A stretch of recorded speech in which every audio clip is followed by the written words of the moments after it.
In a huge suburban mansion by the pool sunbathed the young beautiful daughter of the owner, Emily Smith. Her father was the owner of several large banks in the city, so the family lived in luxury. Emily was frankly bored. She drank a cocktail with ice, and suddenly she wanted to see her fiancé Jason and forget herself in his hot embrace. She dialed his number and said crankily, "Hi, Jason, I missed you so much. Come over right away. Daddy's not here and I'm so lonely." The guy replied irritably, "Emily, I can't right now. I have practice at the department. You know that. The patient's waiting. I got work to do. I miss you too, my little fish. I'll fly back tonight as soon as I'm free." Emily pouted her lips and got angry. She wasn't used to rejection. Her wishes had to be honored immediately. Her father had taught her that. "You know what, honey? Why don't I look for another fiancé? You're always busy with lectures, practicing, helping your father, and I'm always in last place." "Oh, that's not bad. Don't call me." Jason was upset. He tried calling his fiancée many times, but she didn't pick up the phone on purpose. The guy was working himself up into a frenzy, worried that she wasn't feeling well. Maybe she overheated in the sun, or sick. He couldn't stand it, asked off for an hour and rushed to his beloved to find out everything. Emily saw her beau panting and glowed. Thinking to herself, he's come so fast, she began to embrace her fiancé, kissing him warmly, whispering, "Well, finally, do not stand. Undress and bathe, sunbathe. You'll give me a massage." And more. Jason, though resentful that his fiancée had snapped him out of his work, just couldn't resist. He returned the kiss and gently reprimanded her. "Honey, you're just so selfish, but I still love you." After passionate pleasures, Groom left, and Emily stayed in bed and thought, how good is life? Emily's mother died very young, and her father raised her alone, loved her to bits and indulged her every whim. She had everything she could dream of, an expensive car, fancy jewelry and outfits. She could travel at any time, and there was always money on the card. She graduated from a prestigious university purely formally. Her father paid for everything correctly. She didn't think of working in her specialty. Why? If she didn't need money at all. She'd been seeing Jason for a long time. It was her father's decision. The guy came from a wealthy family too. His dad and Emily's dad were longtime partners. But unlike Emily, Jason was studying to be a surgeon. In his final year of medical school, he was on fire. He loved what he did and wanted to make it on his own. He was so proper and decent that Emily was sick of him. He was often boring, and everything was boring. I wanted some new emotions and bright adventures. The girl reluctantly, leisurely gathered tastefully, dressed and decided to take a ride through the boutiques to see the new collection of outfits. And suddenly, near the showcase with designer shoes, she came nose to nose with her old girlfriend. Emily even shrieked. "Ashley Wilson, is that you? What a reunion. Are you dressed up too? Why don't you just stand outside and come in?" Her friend blushed and smiled. "Hi, Emily, it's been so long since we've seen each other. Yes, I sometimes come here, stand, admire, but you know, I cannot afford such expensive shoes. So what's the point of coming in?" "Well, I'm going to run. I'm tired. My feet are buzzing after my shift, and I'm about to fall apart." But Emily took her by the elbow. "Come on, Ashley. I haven't seen you in ages, and you're already leaving. Come on, let's go to the cafeteria and sit and talk. I haven't had dinner yet, by the way." "I'd love to, but I don't have enough in my purse to buy a coffee. I'm 2 weeks away from payday, so I'm probably going to pass." Her friend calmed her down. "I don't worry about money. I'll pay for everything. Come on, tell me how you are, where you work. You haven't gotten married yet. I'm curious about you. I mean, you and I were such good friends when we were kids." Ashley lived in an ordinary apartment with her mom and sister. It was just family, nothing special. But the girls surprisingly became fast friends. Emily, despite her rich family, was never greedy, willingly shared expensive toys and often called her friend to visit. Emily's father did not like this friendship too much, but he did not forbid, realized that his daughter needs communication. In addition, Ashley was modest, polite, and excellent student. She helped Emily with her studies, pulling her up in various subjects. When the girls were in their senior year of high school, their paths diverged. Emily moved with her father to a country mansion and lost touch with her friend. But today they unexpectedly met. Ashley told me, "After high school, I wanted to go to medical school for pediatrics, but where did I go? I didn't qualify, and I didn't have a lot of money, so I graduated from medical school. Now I work as a nurse at the hospital. I like the job, but the pay is disappointing. I'm dating this guy Kyle, he's got great hands. But so far, he's just trying his hand at this and that. Look at this picture. Isn't he handsome? Emily looked at the picture, expecting to see a worker, but the guy impressed her. Black hair, a bold look, a strong chin that was the kind of man she liked. Not like her Jason, white-haired and unimpressive, and a funny thought popped into her head.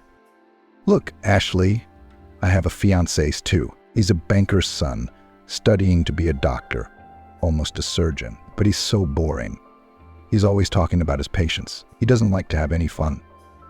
I was thinking, why don't we make a joke and swap fiances for a week? You know, it's not like we're getting intimate. I just want a change of pace. Spend time with a different guy than my Jason. He'll have a lot to say about medical stuff. Ashley laughed. Emily, you've got to be kidding me. How do you see it? Who am I and who's your Jason? You're with him. And Kyle's a different kind of guy. Besides, guys aren't things to change. They're not going to go for that. But Emily was unstoppable. A plan was already forming in her head. It's simple.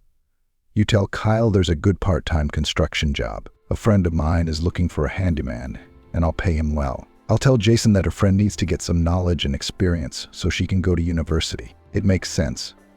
I'll get Kyle back to you in a week.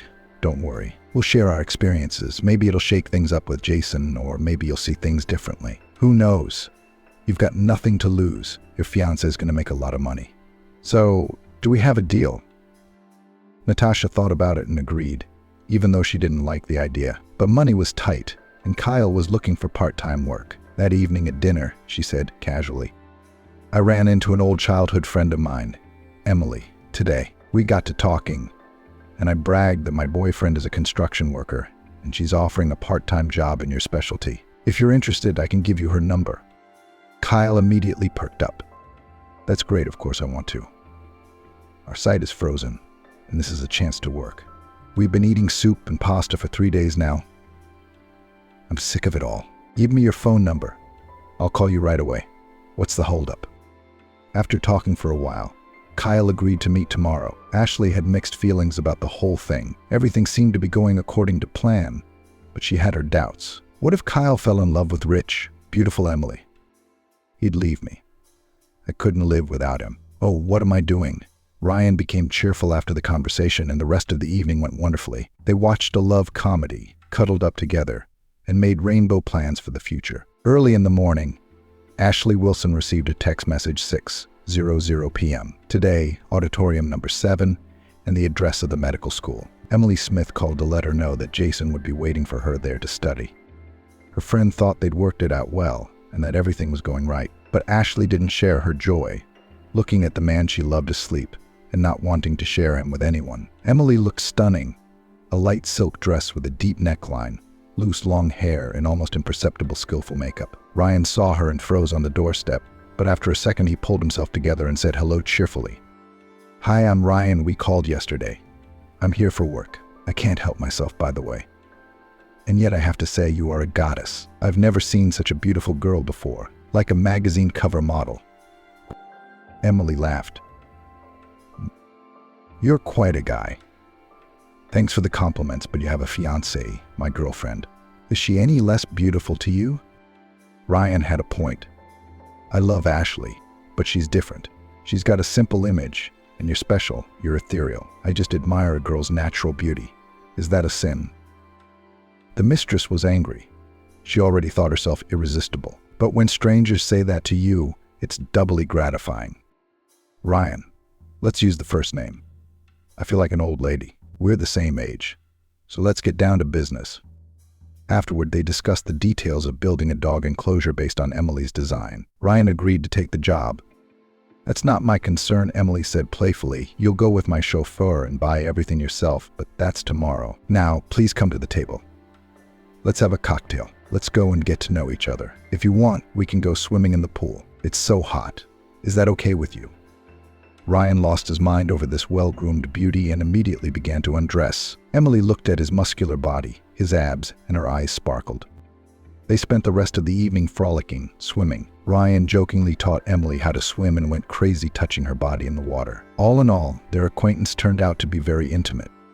Ashley drove to the university as agreed after work, knocked timidly, and entered the auditorium. A tall, skinny guy with glasses was waiting for her. He looked appraisingly at the pleasant short girl in a simple mesh dress and sandals and said hello. "Good evening. You're Ashley. My name is Jason. Emily asked me to work out with you. I'm very honored. Anything I can do to help. It's always nice to see someone with a passion for medicine. So, what are you interested in?" The girl blushed, barely got it out. "Thank you for agreeing to help. Sorry to interrupt. It's just that there's no money for tutors, and I really want to enter next year. I'm still working as a nurse in the surgical ward. I'm gaining experience. I know it's not really your area of expertise, so I've prepared some of my toughest topics here. If you can help me, I'd love it." Jason smiled and began to tell her the material. He was pleased to be talking to a smart and inquisitive girl. Ashley listened attentively, taking notes. Before they knew it, the tension and shyness had disappeared. An hour later, they both walked out of the classroom as old friends. Jason liked Ashley very much as a person, simple, polite. "Well, I think the class was a success, but don't get too comfortable. Here's what you need to prepare for the next class. I'll be checking. But let's not do it here. Let's do it in a cafe. I know a quiet place nearby. You can have a coffee and a snack, and no one will disturb you, okay? And remember, never stop believing in your dreams." Ashley decided to become a doctor. Good for you. You're going after what you want. And you're going to get there. And I'll help you in any way I can. Ashley smiled.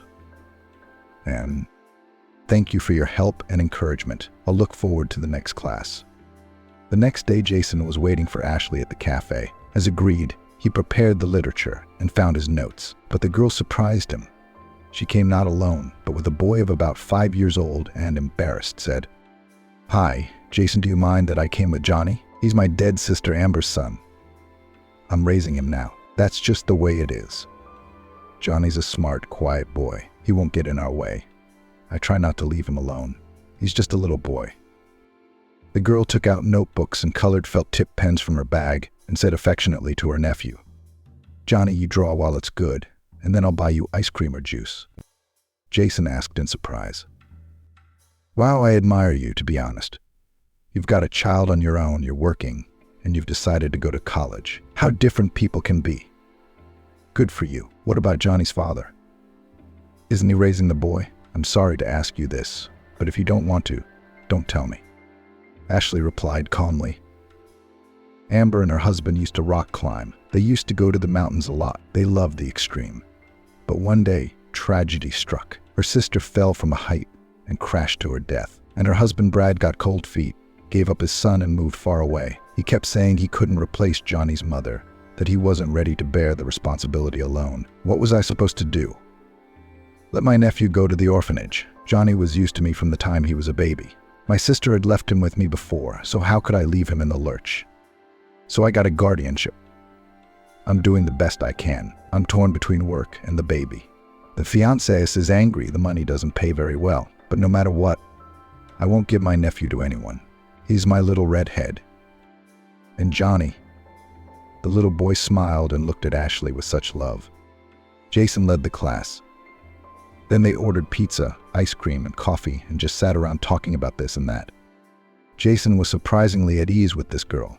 Even though they only knew each other, he didn't have to prove anything to anyone. He could relax and just be himself. He was eager to share his accomplishments, too. "I've wanted to be a doctor since I was a little girl. My father was stubborn for a long time. He kept dreaming that I would follow in his footsteps and help him build his business. It was ridiculous.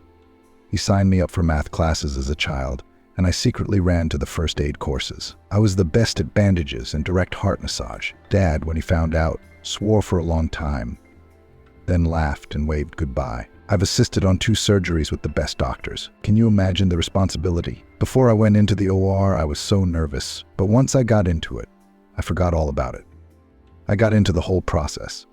They even complimented me, except Emily didn't appreciate it. She kept wrinkling her nose and telling me to stop telling horror stories. I believe my calling is to help people. I'm going to try to give every patient the best care I can." Ashley laughed. "You're an idealist. You just haven't been working at your full potential yet. In the department, you'll say give my full attention too. Yeah, we're surgeons and we're all on a tier. Sometimes we get a lot of patients on a shift. It's all about being on time and saving a man's life. I didn't sit down to rest last night. I didn't have a drink. And then there are the relatives of patients, sometimes too nervous. Sometimes they throw tantrums or won't sign off on surgery. When the question of life and death is decided literally from minute to minute. Oh, it's such a whirlwind.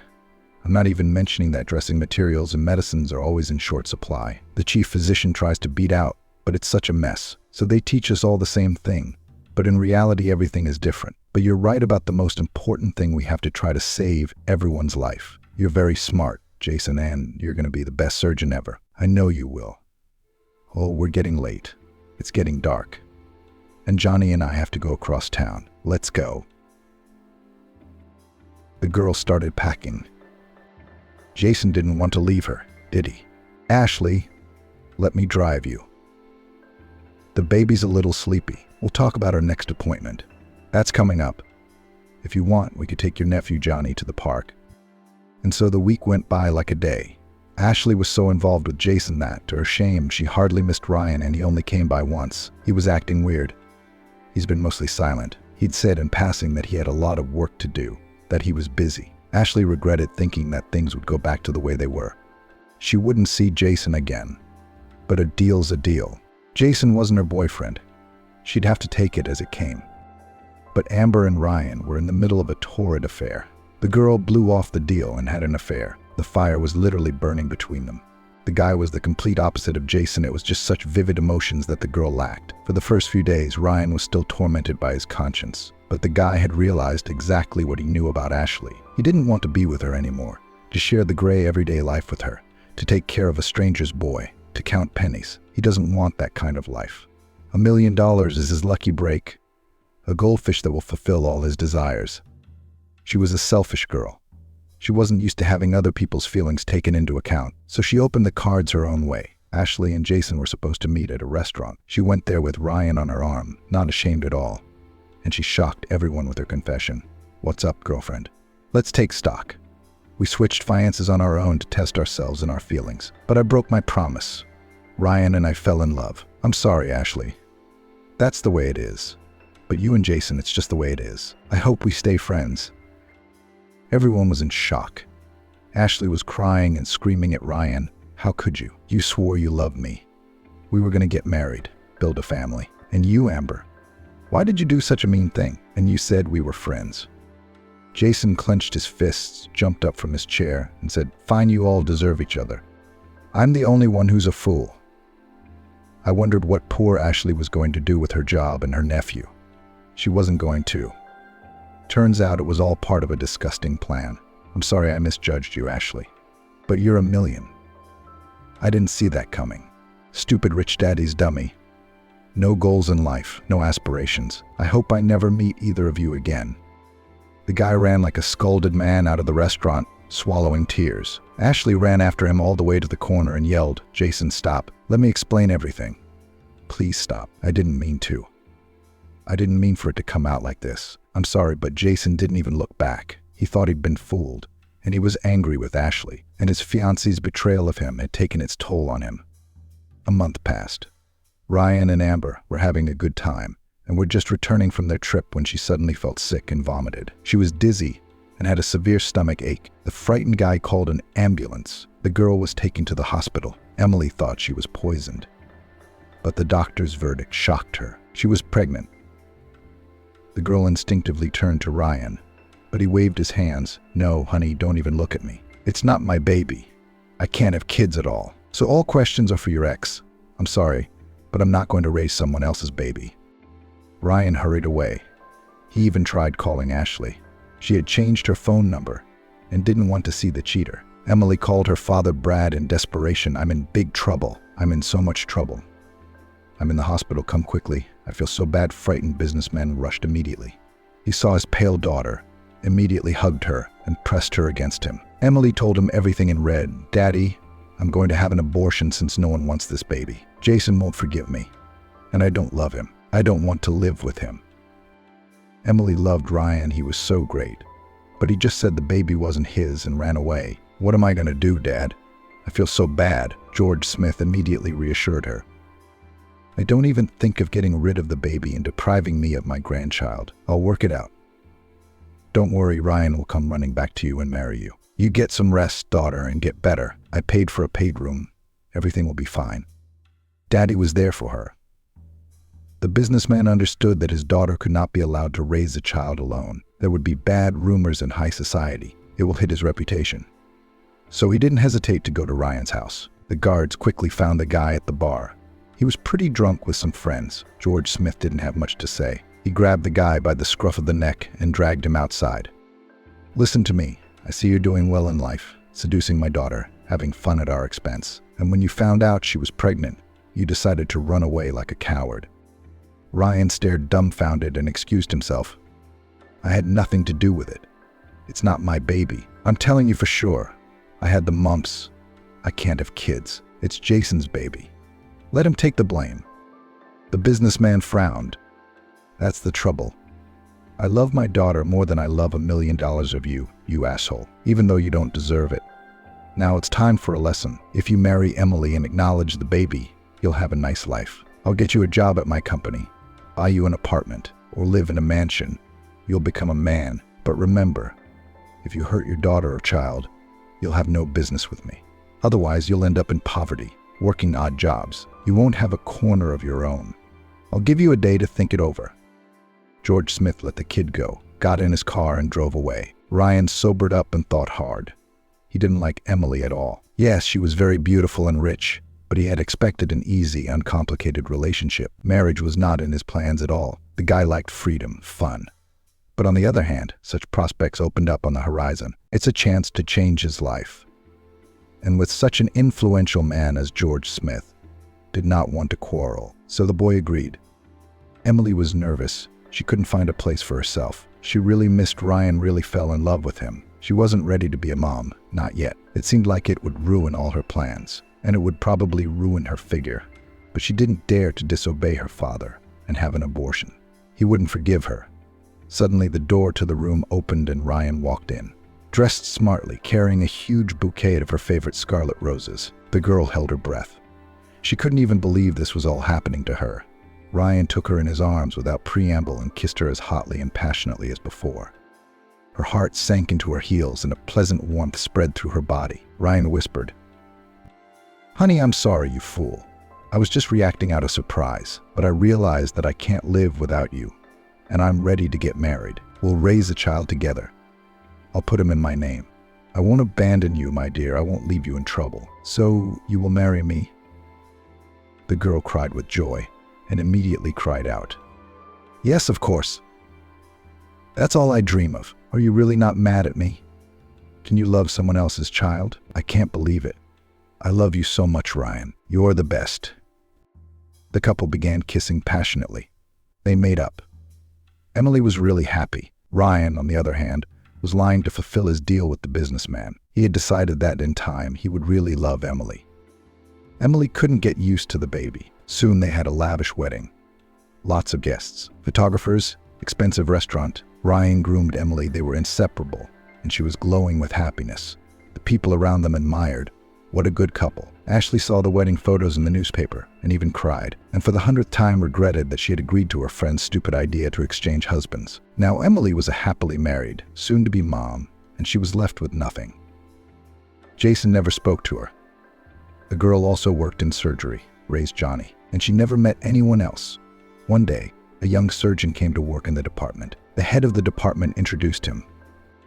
"Dear colleagues, we have a new addition. We've been assigned a young specialist, Jason Smith. Please love and complain. Today he has his first scheduled surgery, assisting Ashley Wilson. That'll be all." "Let's keep working." Ashley and Jason met gazes. Her heart was racing. She wanted to say hello, but the man nodded dryly like a stranger. "Good afternoon. I understand you're Ashley. Well, let's try to work together. Surgery's in an hour.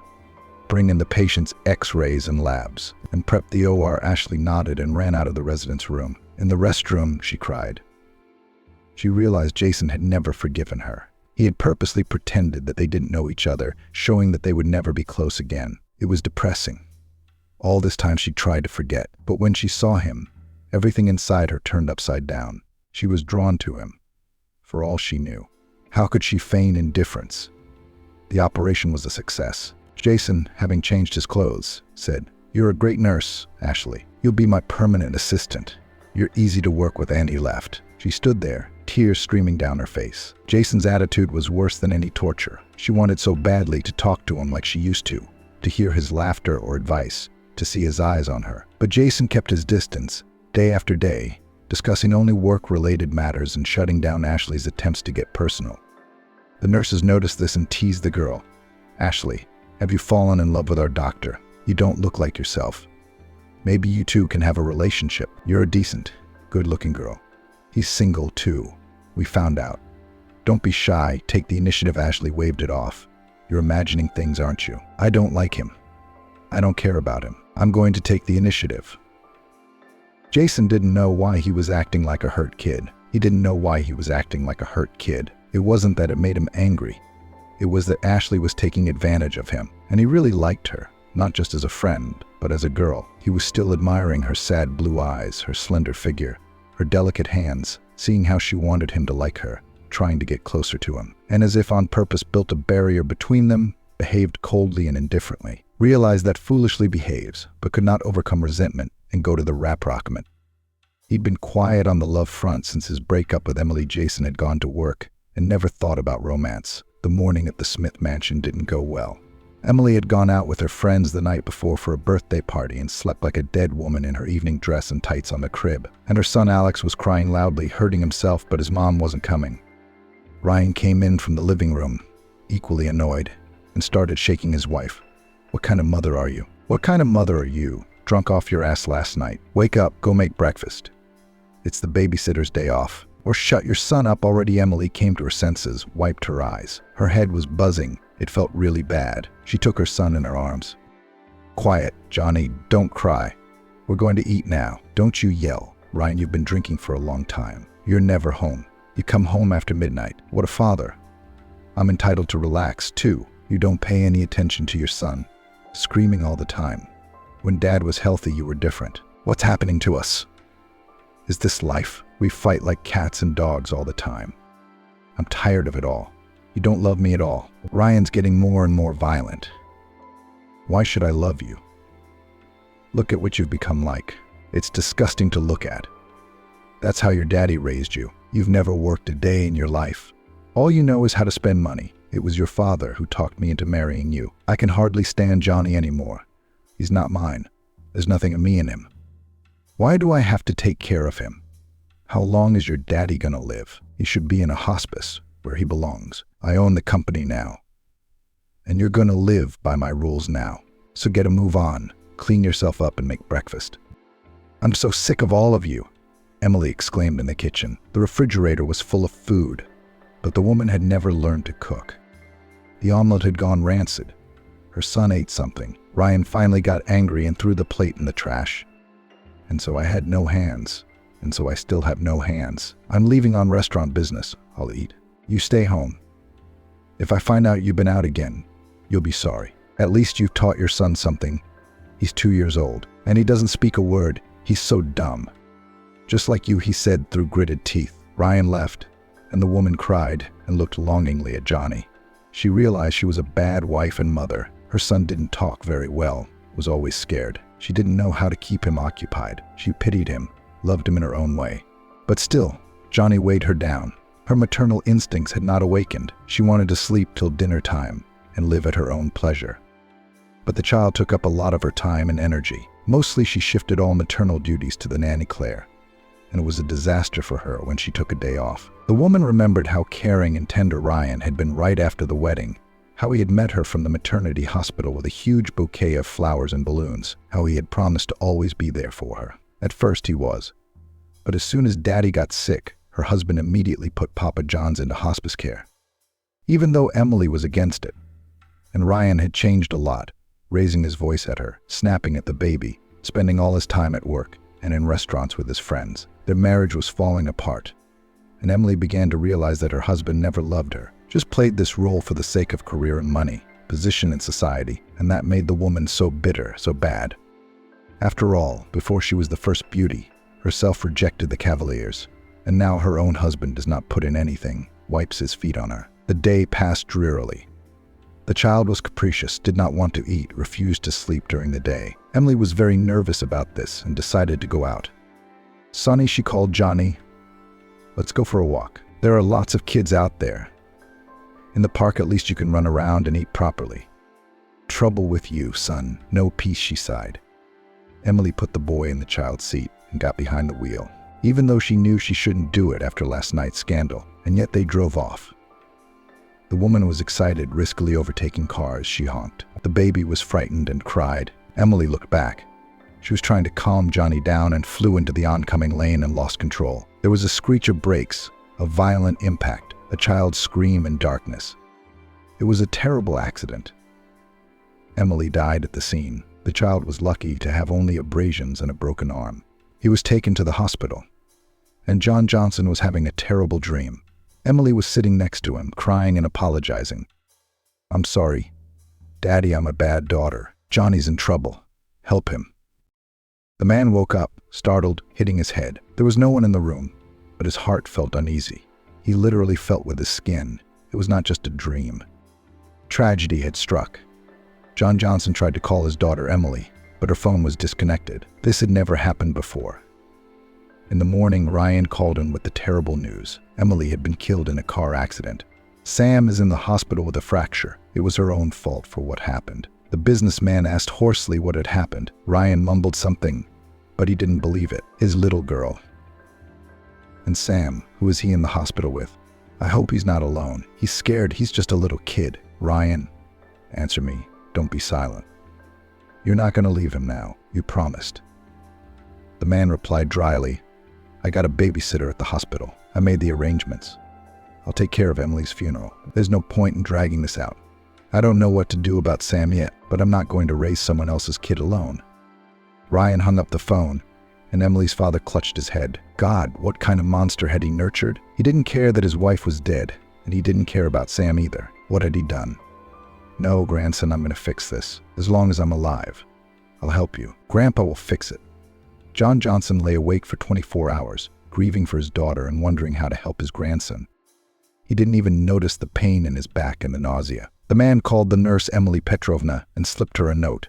Dove, I beg you to help. My daughter is dead. My grandson is in trouble, and I'm confined to a chair. Find Ashley Wilson at Hospital 17. I think she works in surgery. And give her this note. It's a matter of life and death for the baby. Please don't say no. The kind woman immediately nodded. Okay, John, I'll do it. Calm down. I can see you're grieving. I'm sorry for your loss. I'll go right over during the break today. Oh, what an ordeal you've been through. I wouldn't wish it on an enemy. Emily Petrovna felt sorry for this patient and always looked after him with special care, often sighing. That's how it is. There is plenty of money. There is a business. The age to live and live. Daughter, son-in-law, grandson, everything like people. But a man had a misfortune, a fatal disease. He became useless in his family. They brought him here, locked him up in a stuffy ward, and he lives out his life as he knows how. How terrible it is to be in such a situation. God forbid. She often looked into the blue eyes of the patient, full of pain and betrayal of loved ones, and saw in them inexpressible despair and pain. Ashley was just about to eat her lunch when the receptionist called out to her. Here, some woman gave you a note. I don't know her. She didn't introduce herself and wouldn't wait. She said she was in a hurry. She asked me to give the note to you personally. Said it was a matter of life and death. Ashley was surprised, unfolded the note, and began to read, I'm begging for help. Ashley, even though I have no moral right to do so, I know my daughter Emily stole your fiancé from you. I forced Ryan to marry her, which I still regret. I want you to know the truth. My grandson Sam wasn't born to Ryan. He was born to Jason Smith, Emily's dad. I lost my only beloved daughter. Grandson Sam is in the hospital, only 2 years old. I myself am terminally ill, confined to a wheelchair, living out my days in a hospice. I don't have long to live, and all I pray to God is that my grandson Sammy will be happy. But Ryan is a monster. He doesn't want someone else's baby. That's what he said. I'm sure he'll send him to an orphanage, and it makes my heart bleed. I'm powerless to help my grandson. I'm asking you for one thing. Find Jason. Let him know he's the father. I remember him being a decent guy. I hope at least he won't abandon his son. Ashley, I'm in hospice care on Garden Street. I'm hoping for your kind, compassionate hearts. Sincerely, John Johnson. Ashley was shocked. She reread the letter 3 times and, without thinking, summoned Jason from the residence room. Even though you pretend you didn't know me before, You don't look at the past. Here you are, read it carefully, and don't try to disown the baby. It's a grief that I'm no longer here. The man went to the window, put on his glasses, sat down and read everything. He was silent for a long time. Then he called Ashley over. We need to find out what hospital the kid is in and visit him, see if he needs any help. But first I have to talk to John Johnson myself. And I'm sorry, Ashley. I've been an idiot. I keep thinking of old grudges. I don't know how you put up with me for so long. Well, I can't figure this whole thing out without you. I promise. If the baby's mine, I won't hurt anyone and I won't give up my son. Ashley, despite all the bad news, breathed out a sigh of relief. She and Jason had finally made up. It felt so easy. Ashley held out her skinny hand for a handshake. Jason suddenly took her hand and kissed it, saying, "You're amazing, Ashley. I've never met anyone like you. Shall we go see Smith's businessman? I have a feeling it's going to be a tough meeting." John Johnson was so excited when he saw Jason and Ashley on the doorstep, he brushed away a stingy tear and began to speak. "You came after all. Thank you, guys. Ashley, you were friends with Emily when you were a kid. I remember, and you know how much I loved her. After my wife died, she was my only comfort. Only I was the one who made her selfish. I saw that my daughter didn't want to study, work, or start a family. And I wanted you, Jason, to be my son-in-law. You've got that masculine side to you.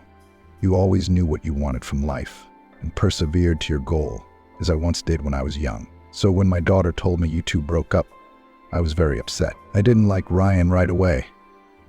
Alphonse, he made jokes, had fun at our expense, and he was just taking advantage of the $10,000. I was hoping he and my daughter weren't serious. I thought Emily would figure it out on her own and they'd break up. But her pregnancy threw everything out of whack. Ryan immediately ran away. He kept saying he couldn't have kids and that the baby was yours. Jason, I begged my daughter to call you and tell you. But she wouldn't. She was sure you wouldn't forgive her or believe her. She was also honest about how she didn't love you. She loved Ryan. She even threatened to get rid of the baby. So I nailed that kid, forced him to marry, and put Sam on his record, put him in a company, helped him in his career, put him in a mansion, and hoped that my daughter would calm down now, get the bad thoughts out of her head and be happy. Only it didn't turn out that way. Ryan felt like the master of his life and changed a lot. He and Emily fought all the time. She cried a lot, even started drinking. And the most disgusting thing is that neither my son-in-law nor my own daughter could ever really love the child. Each defended their own interests and ambitions, and the baby had nothing to do. While I was healthy, I often took Sam to myself. I felt sorry for him. But then I got sick myself. Doctors said he didn't have long to live. My legs, my ears were failing. I thought my daughter would be by my side, my son-in-law would not leave me in trouble, because I had done so much for them. But I was wrong. Ryan had me shipped right back here, and my daughter didn't put up much of a fight. Okay, Daddy, you'll get good care and treatment there. But I have a little kid. You know, it's a hassle, and I wanted to howl. I couldn't believe that no one needed me anymore. And when I heard about Emily's death, it was like my life had stopped. Now I want to die so I can be close to her in heaven. But it's Sam I'm worried about. Ryan's not his father. He's never had any warm feelings for him. And now he's saying he doesn't want someone else's kid, but he's dead wrong. I've long ago insured myself and transferred all the shares of the company to Sasha, but my son-in-law doesn't know about it yet. He's waiting for me to die. He thinks he's going to take over the company. Please, Jason, don't give up on your son. Imagine what it's like for a kid without a mother. At least they're not around. But that's not family. Jason sat there pale as a sheet. Then he said quietly, I'll find out what hospital Sasha's in tomorrow, and I'll do a genetic evaluation. Without it, I can't prove paternity in court. And if he's mine, I'll take the baby for myself. No offense, Ashley Wilson was thinking about something else. Suddenly she suggested, John Johnson, I'm on vacation from tomorrow. You can move in with me. I'm a nurse. I can give you all your shots myself. I live with my nephew, Johnny. He's in high school. It'll be more fun with the three of us. I've known you since you were kids. You're not a stranger to me, and you don't deserve to be so old. But I don't hold a grudge. I listened to you and realized that maybe it was for the best that Ryan betrayed me back. Then the old man couldn't take it anymore and cried silently, wiping his tears with the sleeve of his pajamas and thanking her. Thank you, Ashley. I don't mind at all. At least I get a month with my family. I can't stand lying here counting the minutes until I die. I'm exhausted. And after talking to the businessman, Jason went looking for his son. He made inquiries, found where he had bought sweets and a nice toy, and opened the door to the room. On the bed sat on his knee the little boy, his arm in a cast. Not them, he was sternly told off. Sasha, but what did the doctor tell you? You cannot run. You have to lie down or the arm won't heal, right? And you've been spinning like a Yule log and not listening. Jason was stunned. The boy had been a carbon copy of him as a child, even left-handed, also without any expertise. The man realized that this was his own son, smiled at the kid, held out the toy. Hi, Sasha. My name is Uncle Jason. I've come for you. Let's go to Grandpa. Do you love Grandpa John? Do you miss him? The little boy clapped his hands, fussed, and began to babble. Grandpa, Grandpa, I'm going to Grandpa's house. I was even glad to see him. Well, last, you're a relative of the Smiths. At least someone visited the child, or his father's own father does not show his nose. I have a family of my own, by the way, and 2 children. Of course, I feel sorry for Sashenka. It's such a grief. His mother died, but I can't live here. So you'll take the boy. Just make your own arrangements with the doctor. I don't want any trouble. And I won't give the child to you without the father's permission. I'm sorry. Ryan came almost immediately. Jason led him out into the hallway and hissed, I know Sasha is my son, and I'm taking him to his grandfather. And in fact, I'm going to prove paternity, and the baby will live with me. And don't think of standing in my way. It's not like you need the baby, Ryan admitted, and I didn't think to resent it. On the contrary, I'm glad things are working out this way. Yes, please, take him wherever you want if he's going to the other world soon, and his whole business will be mine. At last, I'll start a new life. And I really don't need this kid. I never got used to him. Jason picked up the baby and drove with him to Ashley's house. The meeting between grandfather and grandson was so touching that everyone was sobbing. The baby hugged him tightly, crying, then laughing. John Johnson, his cheeks are so dear, Jason whispered as he cradled his treasure. Ashley, don't you realize what a good deed you've done? I didn't want to live. I begged to die. I couldn't wait to see my grandson. We need to make this official as soon as possible, before Ryan realizes that Sasha's the only heir. Otherwise, he's going to have his hands full with the kid. Ryan decided to celebrate being free of his hated stepson and threw a party. Whiskey, dancing, and fun. He bragged to everyone. Today is the best day ever. Jason got his stepson, and it's wonderful. Let him live with him and raise him and love him. The main thing is, that obnoxious whiner is not with me now, and soon I'll own the company.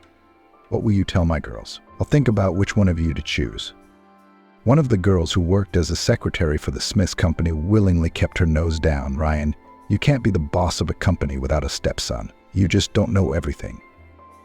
You're a fool to give away the heir to an empire. Yeah, John Johnson is 100 times smarter than you. He signed it over to him a long time ago when the baby was born. I thought you were smarter than that. The man got angry. Abruptly, he turned off the music. The mood faded, and he barked. Go away. The party's over. Let's go, father-in-law. Let's go, bitch. The next day, Ryan rushed over to Jason's house with Ashley, demanded his son. You have no right. Sam is officially my son on paper. I'm judging you all. I'm going to raise him myself. I have the right. Give me the baby. And then John Johnson came out of the bedroom in a stroller. Ryan froze. He didn't exactly expect to see him here. He thought the old man was dying. The businessman smirked. What's the holdup? You thought I'd be dead and you'd be on a horse, and you're screwed.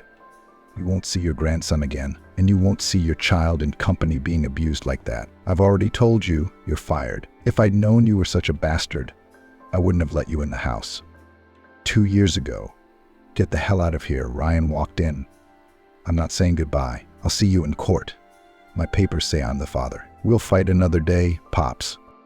Well, that's where Ryan miscalculated. At the trial, Jason's lawyer presented the genetic test results, and paternity was admitted. And there were witnesses who saw that Ryan had abused his stepson and didn't love him at all. It was the nanny.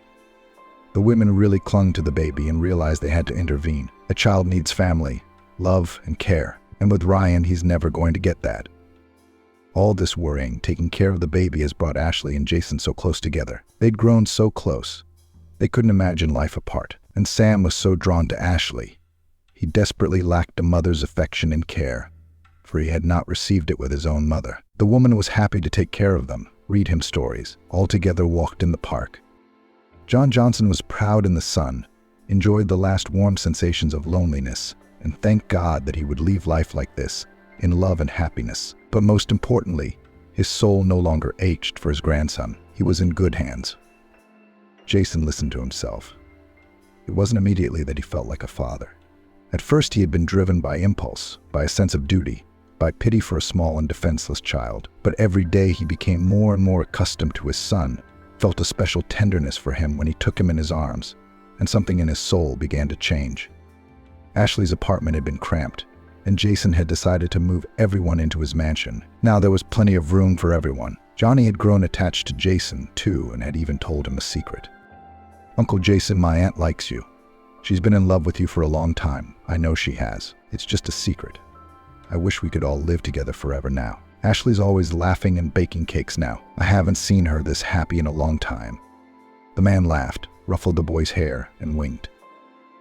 "You're right, Johnny. I'm a fool, hiding my head in the sand like an ostrich again. I know I love her, but I'm afraid to tell her. I'm waiting for something. So, conspirator, will you help me surprise Ashley?" The boy nodded. He adored his aunt and wanted to please her, but it was their man's secret for the time being. Johnny wanted badly to tell Ashley again, but he held on. A deal was a deal. Jason was so mysterious that morning, he woke Ashley up and whispered, "Good morning, I have a surprise for you. Get ready. I asked Claire to come. She's going to take care of the kids and John Johnson. I want you to remember this day as your happiest. It's very important to me." Ashley had no idea what Jason was up to. Her birthday wasn't for a while yet. What was the surprise? The man blindfolded her with a scarf and took her somewhere. Then they walked up the stairs for a long time. Jason held Ashley tightly so she wouldn't stumble, and finally unblindfolded her. The woman gasped. They were on the roof of a high-rise building. The view of the city was stunning, breathtaking. The man pulled a red velvet box, a bottle of champagne, fruit from his briefcase, and said solemnly, "I was a fool, for I liked you at once when we studied together. And then, when we began to work together, I was tormented. I already loved you, but I was angry with myself and could not admit it. And now that we are practically living as one family, I want to tell you, marry me. I love you, honey. We'll raise our children together and just live for each other." Ashley couldn't believe it. Was she really hearing the most cherished words of her life? She waited.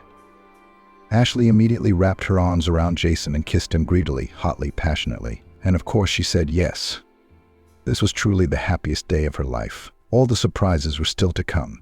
The couple arrived home and from the threshold heard, "Well, newlyweds." Bitter. Congratulations applause was heard, and it appeared that everyone had gathered around the huge table in the dining room. Even Jason's parents had come to meet their son's daughter-in-law and grandson and celebrate. They had welcomed Ashley as warmly as if she were their own. And they couldn't let Sam out of their arms. They couldn't get enough of the baby. Ashley felt so good. All her most cherished dreams had come true in one day. "Ashley, Jason and I had a great surprise for you. I knew, but I didn't say anything. It's nice that Uncle Jason will be living with us forever now. I like him. I'm going to raise Sam like a brother and teach him everything," Johnny said as he hugged Ashley. "Johnny, you're so mature. You understand everything, don't you? Thank you for that. And know that I won't love you any less now. You're like a son to me. Remember that." John Johnson, though he was weak, celebrated with everyone else and marveled to himself that now, sitting at this table, seemingly in a family that seemed alien to him, he felt himself a part of it. It was so strange and so comforting to realize that. Ryan was left with nothing. He was fired from the company. He never sued. And the man decided to spend all the savings he had and move far away to another country. Thought he'd forget everything and start fresh. Only one thing he did not take into account, that everything he had in the marriage with Emily was not his merit. He wasn't worth anything on his own, and he'd never learned how to make money. He had to look for rich ladies again, even if they were 15 years older than him. He didn't like them either, but he tolerated them, adjusted to their whims, as long as they were fed. He didn't know how to live any other way. But there was no joy and peace in his soul. It was as if he was living someone else's life instead of his own. And every time another affair led to the breakup of the relationship, Ryan was looking for his happiness, but could not find it. After all, to get the warmth of the soul, you need to be able to share it yourself. The man never created a family. The role of Alfonso firmly embedded and became his essence. John Johnson lived 2 more years in the family and went quietly in his sleep without agony and pain. He was buried, fittingly, next to his only daughter and his beloved wife. Ashley and Jason tended the graves and felt they had done the right thing in giving them the joy of seeing their grandson and living with him in the family, albeit briefly. The couple also worked together, raised their kids, and enjoyed every day they spent together.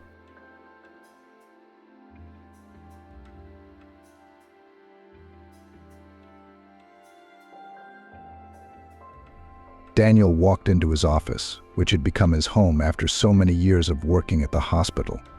He always felt at home here. Tall shelves along the walls were filled with folders and books, a desk littered with papers rotating, a comfortable armchair, once presented by colleagues on the anniversary. Everything in the office was familiar, calming, and even cozy. Daniel had to spend days at a time here, even overnight. He had a couch in the corner for those occasions. Normally it was piled high with folders and papers, but in the conditions of time pressure they were stacked on the windowsill, and the couch turned into a bed on which you could sleep at least a couple of hours. And the time pressure was not uncommon. Yes, Daniel's work was hard, but interesting, and also incredibly necessary. The man loved his work. Now he was already the head of the neurosurgery department at the regional children's hospital. But he started out as a common surgeon. Daniel remembered the first operation he performed on his own. His heart clenched and his hands were shaking in front of the operating room. He, then a young doctor who had just finished his residency, was afraid to do something wrong. And his hands were also shaking. It seemed then that 7 long years of training had been for nothing. He wouldn't be able to operate. Not the right character. Probably a coward. But in the operating room, the excitement was gone. In front of Daniel lay a patient with whom the anesthesiologist had already worked. An 8-year-old boy who'd been in a car accident with his parents. The adults had scratches, but the kid had a severe head injury. Right now he had a hematoma growing in his head, which, if it is not removed now, will lead to catastrophic consequences, and only he, Daniel, could help the little patient. The young surgeon had the feeling that he knew exactly what to do. Daniel no longer felt anxious. Point by point, a plan of action took shape. The team was waiting for his orders. The boy nodded his head and they began. They worked harmoniously, like a single organism. Everything then went like a textbook. The boy recovered quickly after the operation. Daniel then watched with a smile on his face as the little patient scurried around the hospital corridors with other children. The child had a long, happy life ahead of him. He had so much ahead of him, and it might not have been. It's scary to imagine. Daniel often wondered what if that first time had been a failure. It's not always up to the doctors. Now Daniel had a lot of experience, and he knew for sure. Sometimes seemingly hopeless patients recover, and people with minor illnesses, on the contrary, die. Why this happens is an open question. Perhaps the higher powers have their own plans for each person. What if the boy, the young surgeon's first patient, had not survived? Would Daniel have stayed in surgery then? Probably not. It would have been too big and too serious a blow for him. But I guess fate had it differently. The boy was destined to become a surgeon. Daniel quickly became known as a talented young surgeon. It was flattering, of course, but much more gratifying was the sincere gratitude of recovering young patients and their parents. Looking into these happy eyes, Daniel realized that he did not live in this world for nothing. At such moments he felt warm and light at heart. Of course, tragedies also happened. Daniel could often foresee the outcome in advance. Each time it knocked him out of his element. But Daniel was well aware that he had done everything he could. The young surgeon preferred to give patients a chance even when other doctors refused them. He took on the most difficult and seemingly hopeless cases. Sometimes he was able to help people. Sometimes, unfortunately, not. But for each of his little patients, Daniel fought to the last, so that he would not be tormented by the annoying, guilt-ridden thought that not all resources had been utilized. Daniel didn't remember every one of his patients, but some of the guys stayed in his memory for some reason. They weren't always some particularly difficult or interesting cases. No, everything was determined more by some personal feelings between doctor and patient during treatment. For example, Daniel always remembered Rebecca. The girl was brought to the hospital from the neighborhood. She was only about 7 years old at the time.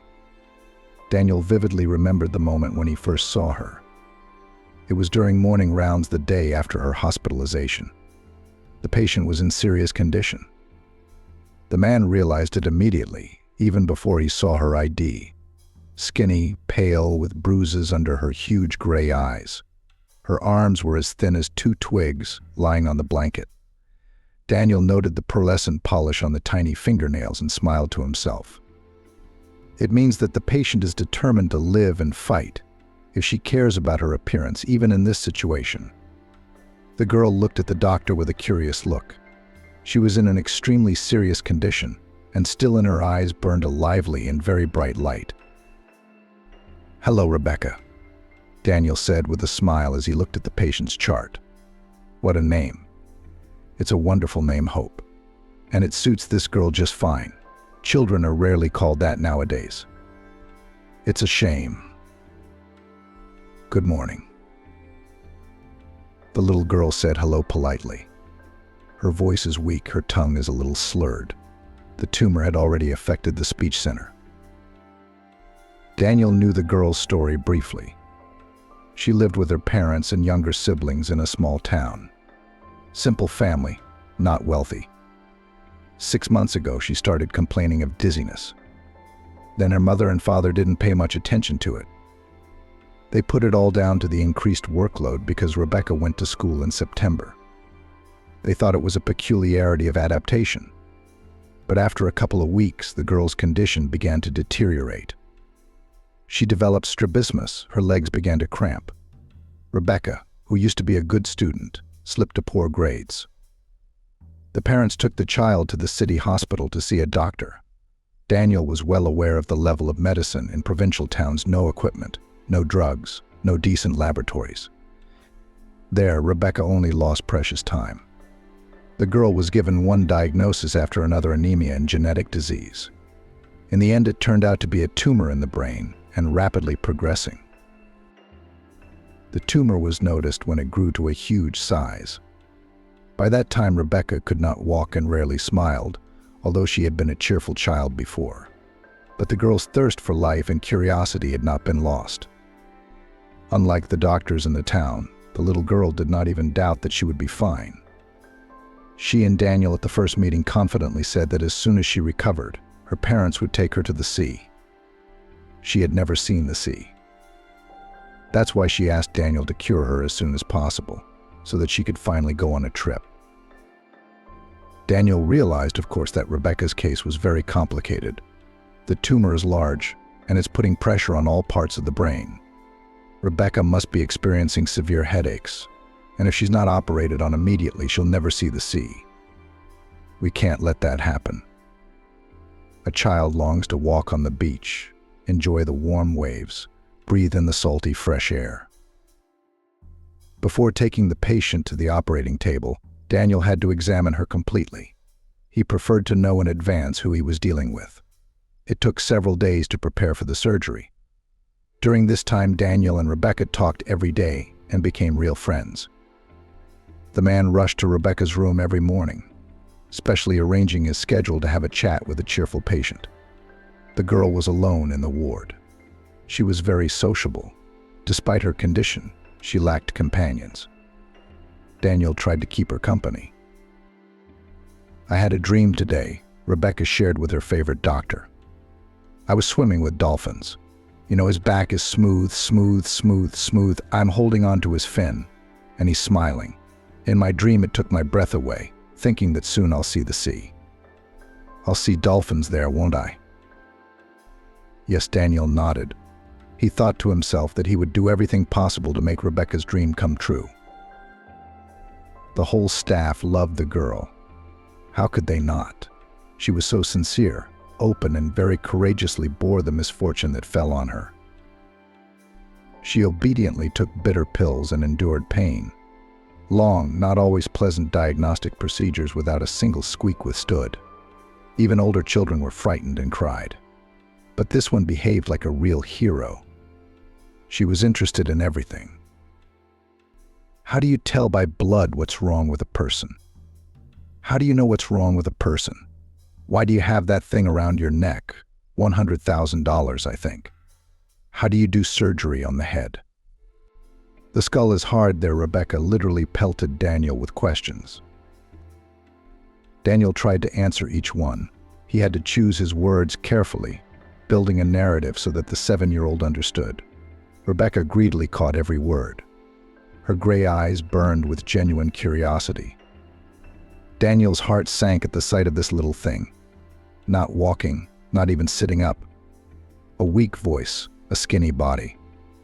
What keeps her soul alive? And how much energy, how much curiosity. Incredible girl. One of Rebecca's questions took Daniel by surprise. Why did you decide to become a doctor? How did you come up with that? The man smiled confusedly. Rebecca, without realizing it, brought him back to the past. The hardest, scariest period of his life. Daniel was 14 at the time, and his brother Hugo was 7.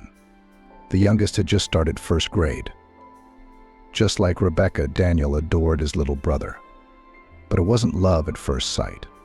At first, he was jealous of his parents for the baby, which they had brought from the hospital for some reason.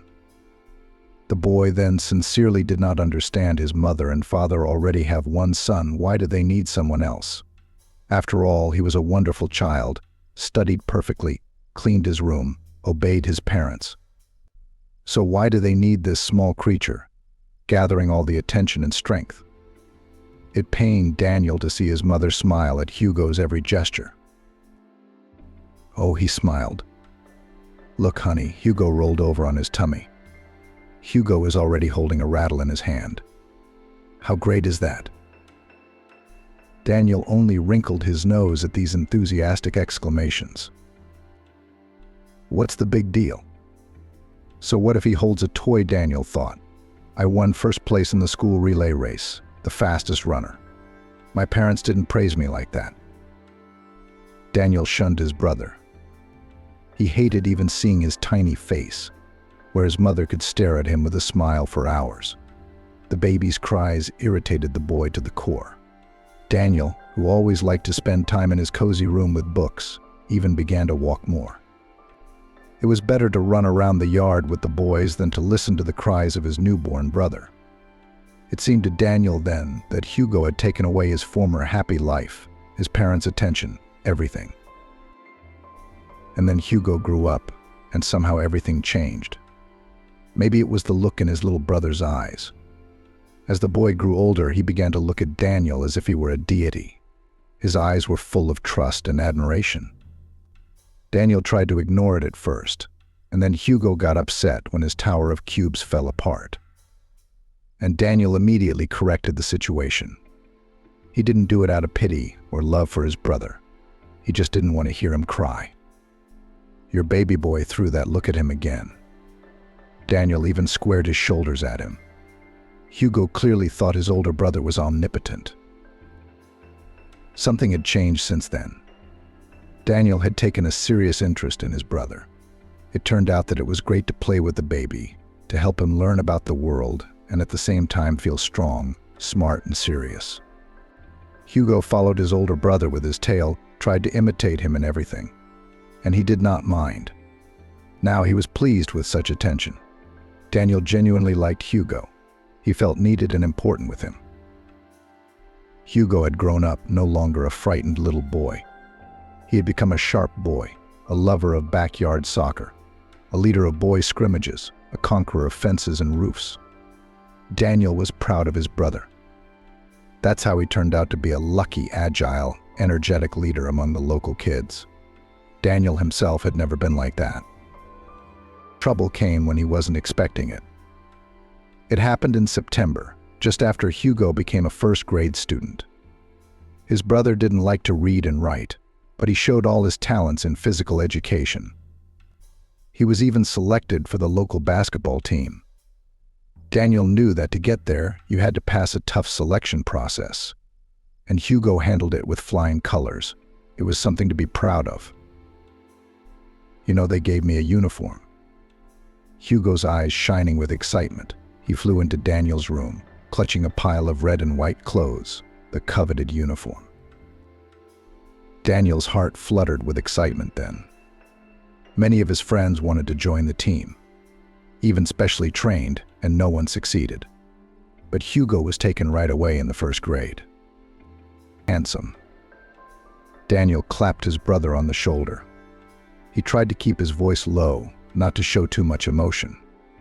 He was a grown-up, 14 years old. At the end of September, Hugo was already taken to an away competition, although he trained for a short time, but the coach knows better. So the little brother had time to prove himself. His mother didn't want to let him go, as if she sensed something. The father also thought the younger son was too young, but in the end the parents gave in under the pressure of Hugo and his persuasions, which they later regretted more than once. The bus with athletes got into an accident on the highway. Hugo wasn't wearing his seatbelt. He must have buckled up first. The movement did not start until the coach made sure that everyone on the team was seated properly. He was very strict about safety. But then, apparently, the mischievous little brother unbuckled his belt to spin freely in all directions. You have to talk to everyone. That's what Hugo's all about.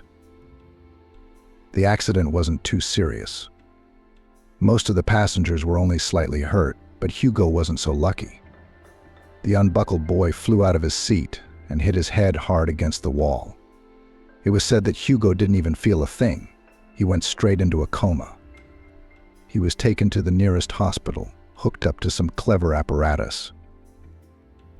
The fight for Hugo's life began. Daniel remembered those days well. His parents walked around pale, silent. Mom cried often and constantly called the hospital to see how her son was doing. Daniel wanted to visit his brother, but only his mother or father were allowed in the room, and that was bypassing the rules. He realized that Hugo had been unlucky. The boy had suffered a very serious head injury and was therefore unconscious. Hugo had undergone several surgeries.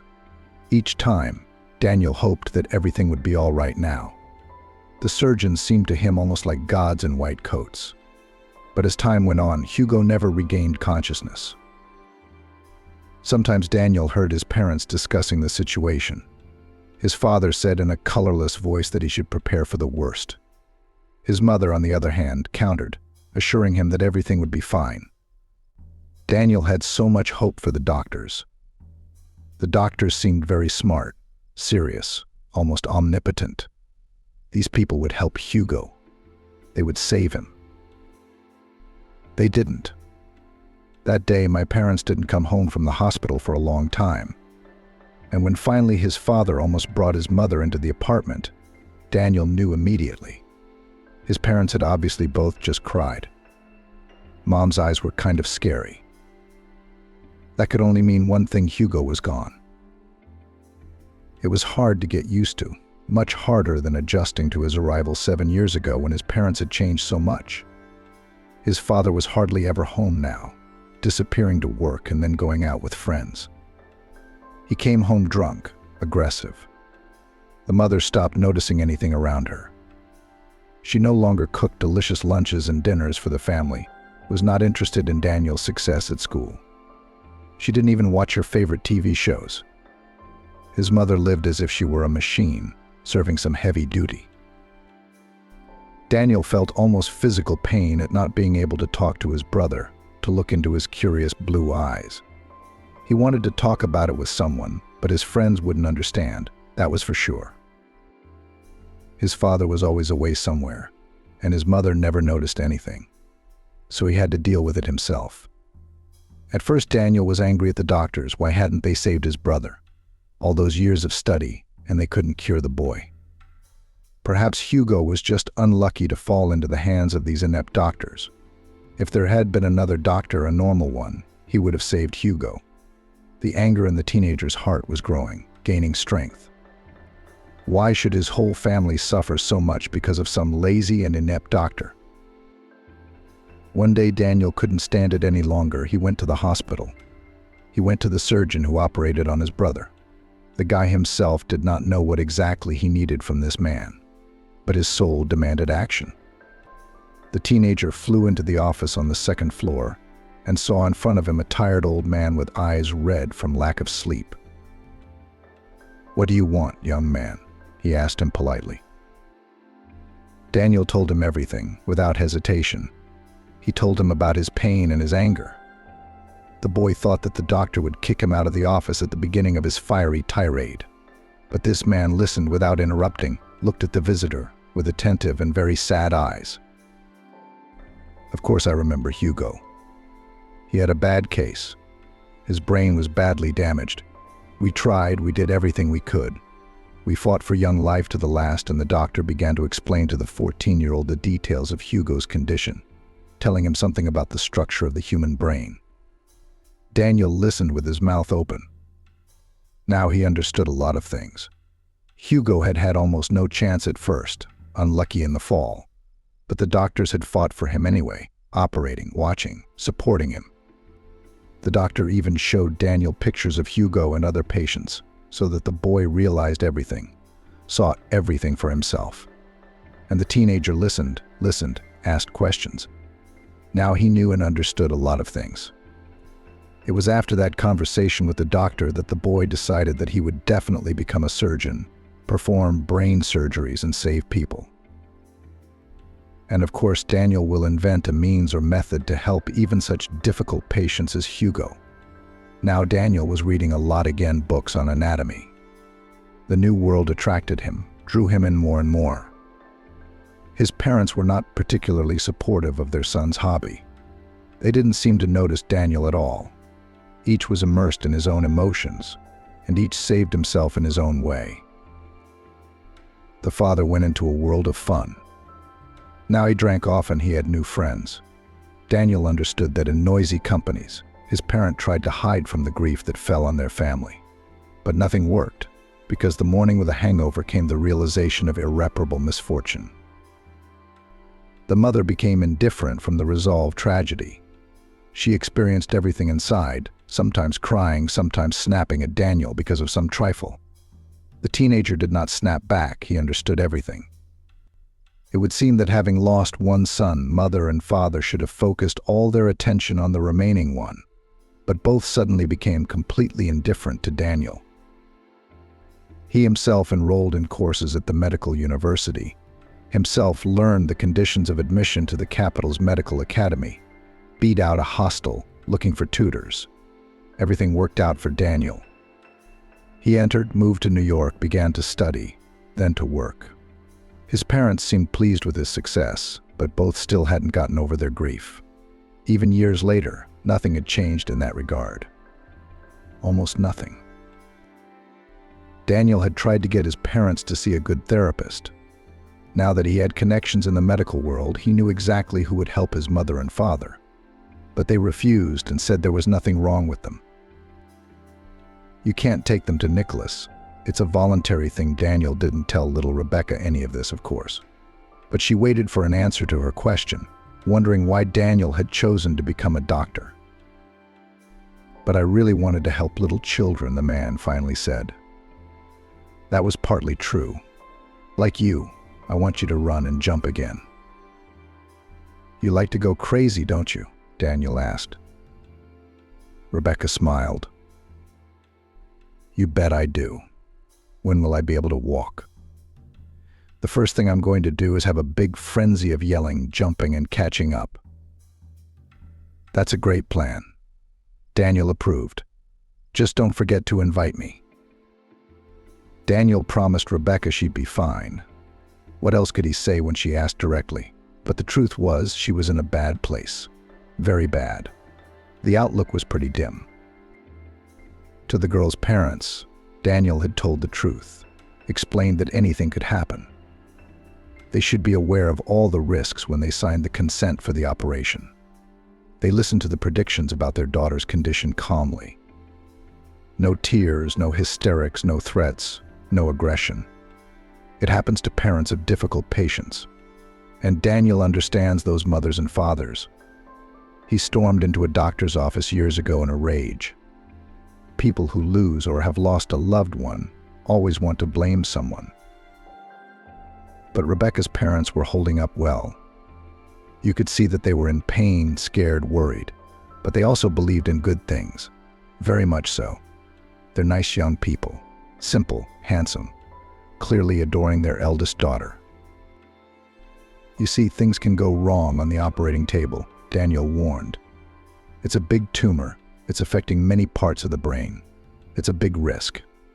But if we don't operate soon, Rebecca doesn't stand a chance. We agree, said the girl's father, squeezing his wife's hand. She nodded.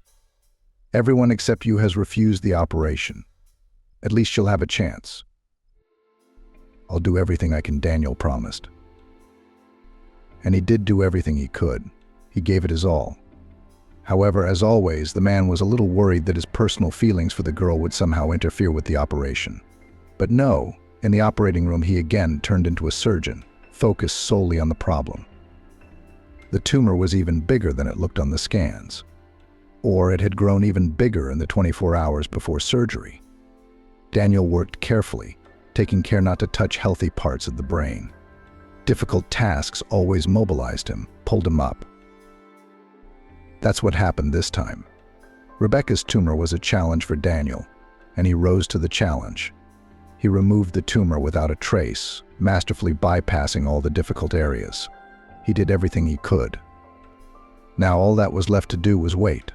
Rebecca would definitely live. But what kind of life? Did the operation damage any parts of the brain, or disrupt any important functions? That would be clear once the girl was out of anesthesia. The night after the operation, Daniel stayed on duty. First, he spent a few hours sorting out paperwork. Then he lay down on the couch to get some rest.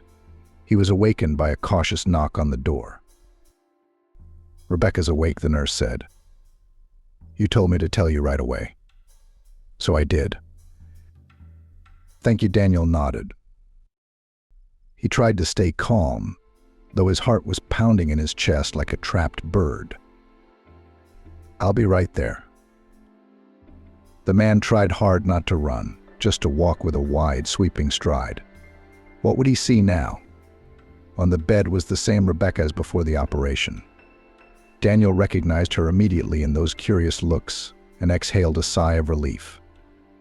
Brain surgery often changes people beyond recognition, and some are even profoundly disabled. There's nothing wrong with the girl's personality. You can see it in the look in her eyes. Daniel smiled at Rebecca with his eyes wide open. The girl certainly didn't look like much. Her head bandaged, half her face bruised under her eyes, her lips dry, her neck cut off. It's a good thing her parents can't see her like that right now. But it was all temporary. Danielle knew that as well as anyone. In a couple days, Rebecca's cheeks would turn pink, the bruises would fade. Her skinny arms and legs would be strong. "Well, kid, you're a real hero," Daniel said with a smile, sitting down on the edge of her bed. "No, you're the hero," quietly and hoarsely replied the girl. "You saved me. I know, they told me." Daniel grinned and stroked her hand. Then he asked the usual questions. Did she have a headache? Were her eyes watering? Rebecca answered, her tongue no longer slurred. Rebecca was still very weak, but it was only temporary. Daniel imagined telling her parents in the morning that their little girl would be fine now. He didn't dare disturb them now at night. Night calls from the hospital could be immediately taken as a bad sign. The man didn't want the parents to think for even a brief moment that the worst had happened to their little girl. Rebecca was indeed on the mend. She grew stronger by leaps and bounds. Only 3 days after the operation, the girl was already standing up. How happy she was to be able to move again. Rebecca had to spend several months in bed. And now the freedom of movement is available again. "Isn't it a miracle?" shared her joy with Daniel. "I can run, jump, dance. And when my mom and dad take me to the sea, I will learn to swim there and maybe even swim with a dolphin, like in my dream. Remember? I didn't tell you. I dreamt about a dolphin then too. During the anesthesia, I wasn't even the least bit scared with him." "That's the gas." Daniel rejoiced. "Be careful though. Don't run fast. You can't do that yet. No way, the girl argued. Your corridors are so long and wide. It's like they're made for running. And Rebecca did. She made friends with the kids from the other wards, became their little leader. Daniel gave her a little scolding, just to be on the safe side. It was actually good for Rebecca, moderate exercise. It made her heal faster. After the operation, Rebecca needed to develop her fingers. The usual children's activities, such as molding, making crafts, and appliques were perfect for this. When Daniel told her parents about it, they immediately bought her daughter different materials: cardboard, scissors, plasticine, glue, and paints. Now Rebecca was creating a lot. Passing by her room, Daniel often caught her creating another masterpiece she began to draw. Every day she got better and better at it. Rebecca's fine motor skills were improving by leaps and bounds. Daniel couldn't get enough of her. This child had a minimal chance of living, much less a full life. All the doctors had given up on her. But he took a chance. And what was the result? Rebecca will live, grow up, have children of her own. It's a miracle. Such cases gave Daniel the strength to continue working and to endure failures, which, although not often, but still happened in his practice. Some patients were impossible to help. Daniel took each loss to heart, even though it was unprofessional. So stories similar to Rebecca's sustained, encouraged, and inspired him. Rebecca's discharge was approaching.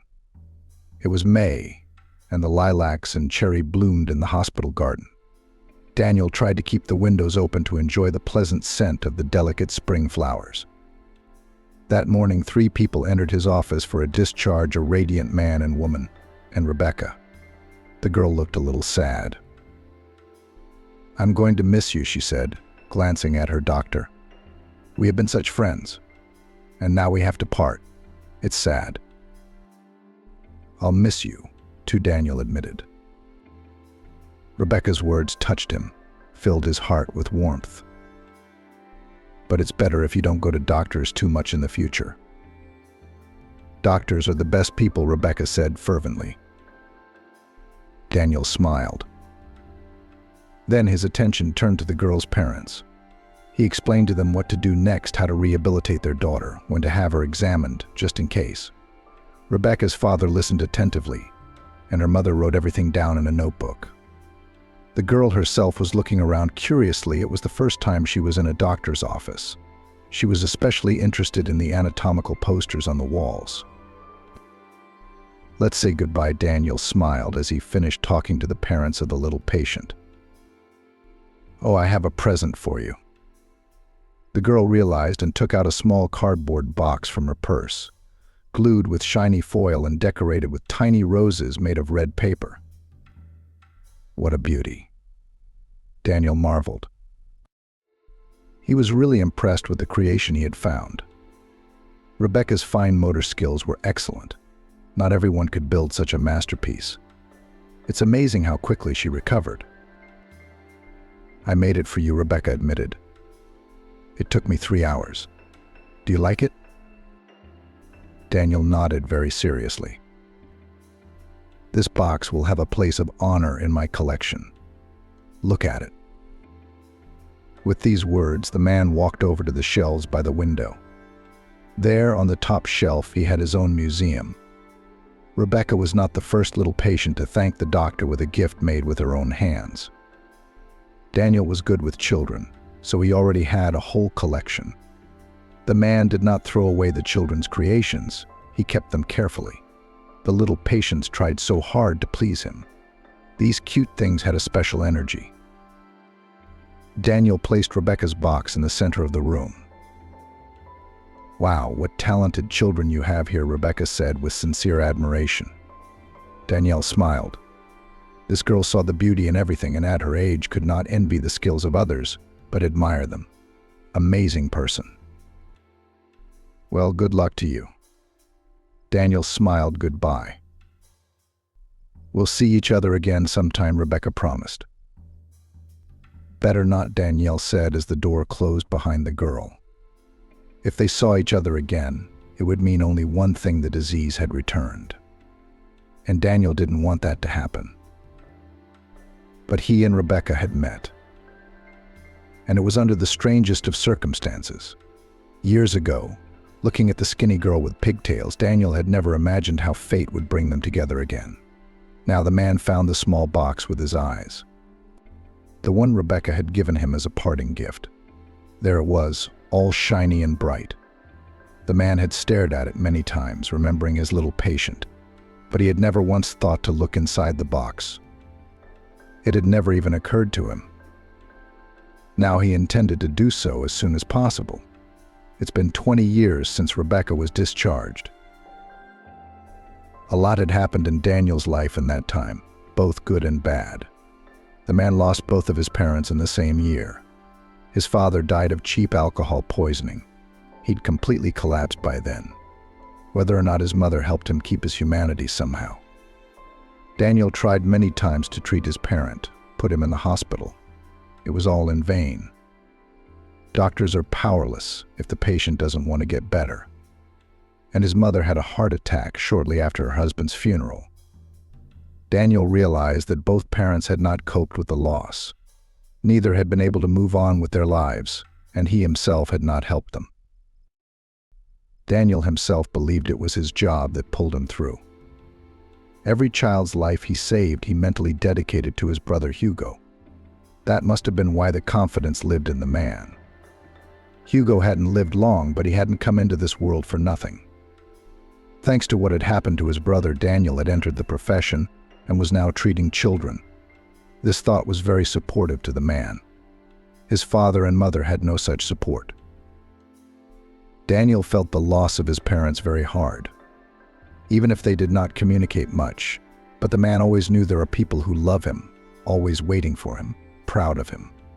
To remain suddenly completely alone in this world.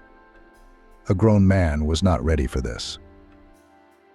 During this difficult period in Daniel's life, Carolyn appeared. They met by chance. They were in the same company at the anniversary of Daniel's colleague. The celebration was held in a restaurant. Luxuriously served tables, live music, dressed-up guests, light, pleasant atmosphere. Daniel immediately noticed her, a tall, slender young woman with sad eyes. She sat in the far corner of the long table and looked. It was hard to describe. A look that couldn't leave Daniel indifferent. Long wavy hair, thin hands with graceful fingers, high cheekbones, and for some reason sad eyes. He wanted to unravel the mystery of this silent beauty. What is she sad about, and why is she sad? Somehow he was immediately drawn to her. Gaining courage, Daniel asked the girl to dance. So Carolyn said yes. She even seemed pleased. It was during this dance that they met. The girl's name was Carolyn. She was a cousin of the Jubilee, Daniel's colleague. The young beauty worked as a labor economist for a large oil company. She also liked the same movies as Daniel and listened to the same bands as he did. They turned out to have a lot in common. A love of traveling, a love of classical music, a desire to live somewhere in the country. Anyway, Daniel and Carolyn left the restaurant together.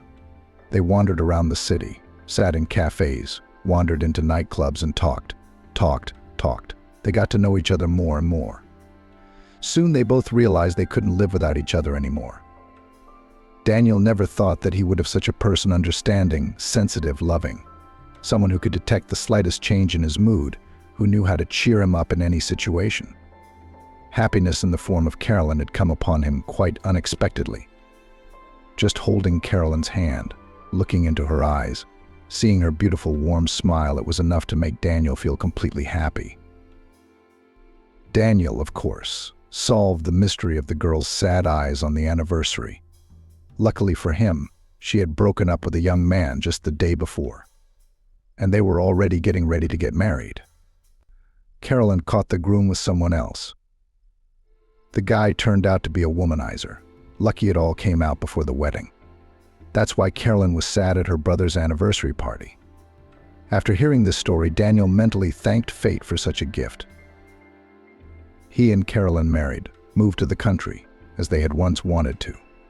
They bought a wonderful house with a large garden. There were no noisy roads or crowds of people rushing about. Here you could really rest and relax after work. Yes, it took a little longer to get there, but it was worth it. There were many rooms in the house. 3 of them the couple planned to give for children. Both dreamed of a large family and even had no doubt that they would have at least 3 heirs. And there as it goes. With the addition to the family, the couple decided not to delay. Both were ready for children, both already established in the career. It was the right time to become parents.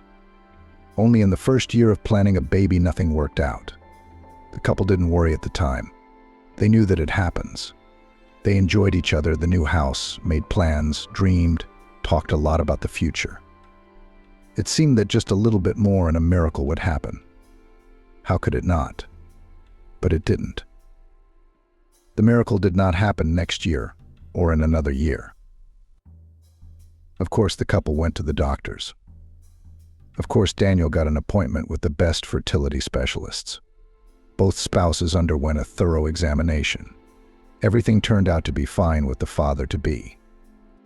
Carolyn, on the other hand, was found to have serious reproductive problems. They did not threaten or interfere in any way, but they were an obstacle on the way to the cherished motherhood. And so began years of treatment. Carolyn obediently followed all the doctor's prescriptions, did not miss appointments, drank medicines, endured painful manipulations and unpleasant examinations. She did everything so that the children's rooms in their home would not be empty. And still nothing worked. Daniel felt sorry for Carolyn. She took every failure so hard. At first she was hopeful, almost certain of success, flying on wings. Then bitter disappointment, tears, despondency, and so it goes on and on and on. Will you stop it? One day Daniel had a serious talk with his wife. You're exhausting yourself, wasting time and nerves, ruining your health. I love you. I don't want you to suffer. Let's live for ourselves, for each other. I love you too. Carolyn smiled sadly. And that's why I'm going to give you a son. You'll see, everything will work out. I have a special feeling. Daniel sighed heavily then. He tried once again to convince his wife that he didn't have to suffer and agonize because of him, that Carolyn herself was important to him. It doesn't matter if she has a baby or not. Everything will be fine. Carolyn shook her head. We'll have a baby soon. I'm sure of it. Carolyn was right. I guess she did have a keen intuition. A couple months after that conversation, a miracle happened. Daniel vividly remembered the morning Carolyn told him the good news. The pregnancy test had come back positive. How happy were the eyes of the expectant mom. Daniel was breathless at her words, and suddenly tears welled up in his eyes. Was their dream almost coming true? As a doctor, Daniel was aware of the risks. Not all pregnancies end with the birth of a baby. There was still a long and difficult road ahead, especially with Carolyn's health not in good shape. But they had a chance, and it's a good one. Finally, the pregnancy is proving to be a real challenge. Carolyn almost lost the baby several times at different stages. She had to go into labor and delivery every now and then. Carolyn didn't complain, followed all the doctor's recommendations, and took care of herself like a crystal vase. What an anxious, exciting period it was. Carolyn had many ultrasounds, so it became known early on that she was expecting a boy. I told you I was going to give you a son. Carolyn rejoiced. And then 2 more daughters. We have 3 nurseries. The threat persisted throughout the pregnancy. The baby seemed to be progressing well. The problem was Carolyn's health. She was getting worse and worse. The body coped poorly with the load and now and then wanted to get rid of the woman from the impossible burden. The doctors kept the pregnancy alive. Daniel, as much as he could, tried to support his wife. All in all, it was hard on everyone. Of course, Carolyn was the one who suffered the most, but she did not complain about anything, did not regret. The woman knew what all this suffering was for. For the sake of the child, Carolyn was ready to endure anything. The labor began much earlier than the due date. Good thing Carolyn was in the hospital at the time. Everything happened rapidly. The baby was born very weak and was immediately placed in a cuvette. There was no prognosis. It was 50/50 whether he would survive or not. Carolyn demanded more precise information from the doctors, but Daniel knew. He himself had often been in such a situation, when everything depended on something unknown, unexplored. Now he suddenly found himself in the role of a parent like the ones he often dealt with, helpless, confused. An anxious boy named Justin after his ailing paternal grandfather. He was weak, too, they say, born prematurely. They nursed him on the stove. Nobody believed he'd make it, but he did. Not only did he survive, but he became a tall, strong, powerful man. But little Justin wasn't doing so well. At first, he couldn't breathe. His lungs hadn't matured. When that problem was corrected, serious vision abnormalities were discovered. The boy was in danger of going blind. Daniel got everyone he knew on their feet. The child was operated on at the best ophthalmology center in the country. He seemed to be fine. Justin lived in the hospital the whole time. They wouldn't let him go home. He had to be under constant medical supervision. Carolyn and Danielle visited him often. The baby was growing up, looking more and more like a normal baby, a cute baby with chubby cheeks and curious eyes. When Justin was discharged in the 6th month of his life, the couple had a celebration. They didn't invite anyone. They celebrated together, sitting in the living room, drinking wine. Little Justin was snoring peacefully in his nursery, which had waited so long for an owner. Carolyn and Danielle talked about their son's future, made plans. Finally, the threat to their baby's life and serious health problems had passed.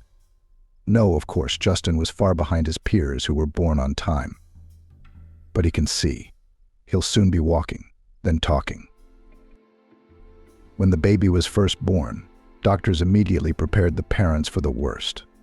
Justin might not survive and could be left profoundly disabled. On the background of such prospects, minor health problems seemed a trifle. We can't all be superheroes. I think our Justin will be smart, Carolyn speculated about her son's future. His eyes are so attentive, studying.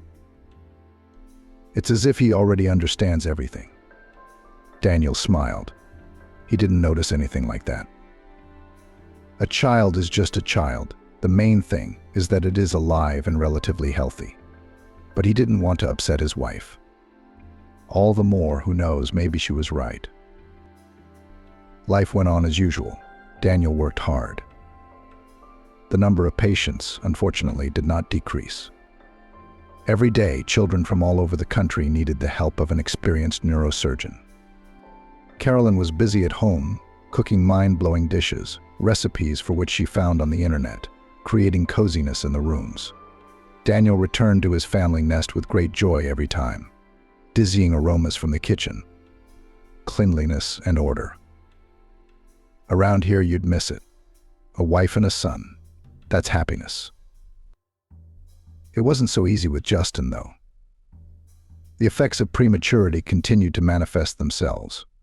The boy was often sick, and not like other children, a temperature for a couple of days and again jumps like a young goat. No, Justin was hospitalized 5 times before the age of 3 with pneumonia. His son grew up weak, pale, and sickly. Sometimes Daniel's heart ached with pity and tenderness when he saw Justin. He was fragile, vulnerable. Justin quickly grew tired of playing with his friends on the playground. The other kids were running around the square, having noisy battles, laughing a lot. Justin was eager to be part of this fun group, and the children were happy to welcome him. Justin was a wonderful guy, smart, kind, sensitive. Such are usually loved in teams. But the boy's battery quickly ran out, and he returned to his mother or father on the bench. So in sat the kid until the end of the walk, looking longingly at the merry peers. It was a sad sight. But Daniel was sure Justin would get over it. After all, he was the one who had to overcome a lot of things right after he was born. He'd get over it too. Sometimes Daniel and Carolyn talked about having a second child, After all, they had both originally planned a large family. But now, looking at Justin, they were afraid. At least their son wasn't disabled. And how many risks were there if things got worse the second time around? And Carolyn could hardly endure the pregnancy. She herself was on the verge of death many times. The couple was scared. They were afraid of repeating the story with a more severe outcome, and therefore did not hurry to plan a second child. Carolyn often went with Justin to clinics and rehabilitation centers. The baby needed a lot of attention and care more than healthy children. The boy was engaged in a variety of specialist sports coaches, homeopaths, early development experts. The results, of course, there were, especially in terms of mental abilities. At the age of 3, Justin was already slowly reading and quite fluently operated with numbers within 5. A little genius, that's what his acquaintances jokingly called Justin. Daniel was proud of his son's progress. It turned out to be such a joy when your child succeeds in something. But physically, Justin was still very weak. He couldn't even go to daycare because he picked up infections so quickly. And that was troubling. Daniel chased the bad thoughts away, reassured himself that the child was under the control of doctors, and they found nothing serious. Or maybe someone had a bad feeling about Daniel. How many children had he seen in his life? Hundreds of little patients had passed through his hands, and the man had learned to distinguish strong, promising kids with good potential from the troubled ones. Unfortunately, Justin fell into the latter category. Daniel didn't share his suspicions with his wife. She was worried enough as it was. Maybe she sensed something too. Trouble came on New Year's Eve. Justin took a little longer than usual to walk with his mother on the slide, which was built in the center of their cottage village. The weather was warm, and snow was falling in large flakes from the sky. It was beautiful. The scenery was like a Christmas card. Justin still didn't want to go home. Carolyn went along with him and let him go out in the snow with the neighborhood kids. The boy, as always, quickly tired and sat down on a bench closer to his mother. But he still refused to come back. He sat with a smile, watching his peers, who began to build a snow fortress. And then the boy didn't have the strength to go home. Carolyn, as always, carried him to the porch in her arms. Justin was only 3.5 years old, yet he weighed probably as much as 2 one-year-olds. By late afternoon, the boy had a fever. He must have sweated while playing on the slide and then frozen on the bench. Carolyn called a doctor right away. He examined the child, prescribed medication, and told her to keep an eye on him. By morning, it was obvious that hospitalization was unavoidable. Justin was burning up. The antipyretics weren't working. Daniel called an ambulance, which took Carolyn and Justin away. The man himself followed them in his car. From the emergency room, the boy was taken up to the intensive care unit. The parents were released to go home. Carolyn cried all the way home, berating herself. We should have brought him home right away, but he was begging for us to stay. I let a 3-year-old get in the way. It's all my fault. Daniel tried unsuccessfully to calm his wife, but he was not very successful. Justin was again diagnosed with pneumonia, this time bilateral. The baby was in intensive care in critical condition. Again, Danielle and Carolyn lay awake at night, startled by every phone call. What if it was from the hospital? Carolyn didn't know everything. Since Danielle, using her connections, had asked the attending physician not to fill her in on the frightening details, Justin was between life and death. He was hooked up to machines, treated with powerful medications. The hope that the boy would survive was fading by the day. Secretly from his wife, Daniel went out to prominent professors, consulted even with foreign colleagues, looking for salvation for his son. It was hard to go through it all alone. But telling Carolyn that Justin was in critical condition was not an option. The treatment helped. Justin was slowly on the mend. Danielle exhaled. The baby still remained in the NICU, but his life was now out of danger. The crisis had passed. True, the serious illness plus intensive treatment had not gone away. Justin was once again cured of pneumonia. but the price was an acquired heart defect. Many of the drugs the boy was given had side effects. At that time, there was no opportunity to think about the potential harm of treatment, just to get the child out. Now the consequences have taken their toll. And they have. Justin had become a cardiologist on top of all his other problems. So much trouble for one small, skinny little boy, not even 4 years old. The kid was constantly examined. Doctors kept the situation under control. But Justin's condition was becoming increasingly critical. The disease was progressing rapidly. Carolyn was at first relieved when the threat to her only child's life was over. But a new problem again initially threw the anxious mother off balance. The doctor's prognosis sounded almost like a verdict. Justin was getting worse and worse. Then the woman pulled herself together for her son. Daniel marveled at his wife's resilience. She had to stay with Justin in hospitals, watch him, follow the numerous recommendations of doctors' physical activity, pills by the hour, constant monitoring of indicators, and so on. These worries and a rigid, busy schedule distracted Carolyn from depressing thoughts, gave strength to go on and fight for her son. Fortunately, the woman didn't know the whole truth. And the truth was this: Justin needed a complex, unique, long-term operation.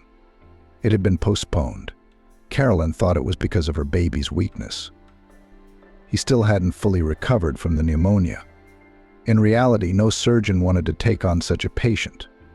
Daniel knew that Justin had a high chance of not surviving the long surgery. The man sent copies of his son's medical history to various centers and clinics, including foreign ones. The answer from everywhere was about the same. Daniel realized that without surgery, his son would not last long. He would fade away day by day, and they, the parents, would only have to watch. It was hard to realize this. No one gave an exact date. Maybe a year, maybe even 2, but no more than 5. That is, without surgical intervention, my son will not live even until the end of the 2nd grade. And in general, about school in such a situation, probably will not even have to think about it. The boy's condition will gradually worsen, and eventually he will go to bed. What's school for? But surgery is a huge risk for Justin. It's not a sure thing. On the contrary, it could make the problem worse, bring the end closer. The boy may never wake up from the anesthesia. And the manipulation of a small heart must be carried out at the highest level. No one wanted to take on that responsibility. Daniel was desperate. He was afraid of losing not only his son, but also his wife. If the worst happened to Justin, Carolyn wouldn't be able to bear it. That evening, the man sat in his office. It had been a long shift. He hadn't had a minute all day to sort through the paperwork. And now Daniel was making up for lost time. He didn't hurry home. No one was there anyway. Carolyn was back in the hospital with Justin. The boy needed supportive therapy. Her wife, unlike Daniel, still believed that everything would be all right. She didn't know how things really were. The man often doubted whether he was doing the right thing, hiding the truth from his beloved. But he didn't dare to tell Carolyn everything. The figures in the report jumped in front of his eyes. Daniel could not concentrate. He was exhausted from the day's work, and worrying about his son and wife didn't make him productive. The man decided it was time to call it a day. He would have a cup of coffee before the road, so that his eyes wouldn't slip while driving. Daniel walked to the coffee machine at the far end of the hallway. From a distance, he spotted Franklin, a colleague and longtime friend from the cardiology department. The man had tried to help Daniel in his difficult situation as best he could. He had utilized all his connections. Daniel was grateful for that. Franklin took a wide stride toward Daniel. In his hand, he held a tall glass of steaming Americano. "You're here, aren't you?" Franklin smiled at his friend. "What else you got going on at home?" "That's great," Daniel replied. "I've got great news for you. I thought I'd tell you tomorrow. But now that you're here. Anyway, Justin has a real chance of recovery. Daniel looked at Franklin questioningly. Hope began to rise in the man's soul again. His buddy looked so confident. Confident? Daniel hesitated, forbidding himself to hope. It had happened so many times before, and every time it failed. There's a young surgeon in Denver, Franklin continued. She's a cardiologist at the med school. She graduated not too long ago, but she's already gained experience. She works with foreign clinics. She is passionate about research and innovation. It's a mystery when she has time for everything. This lady specializes in children and prefers complex cases.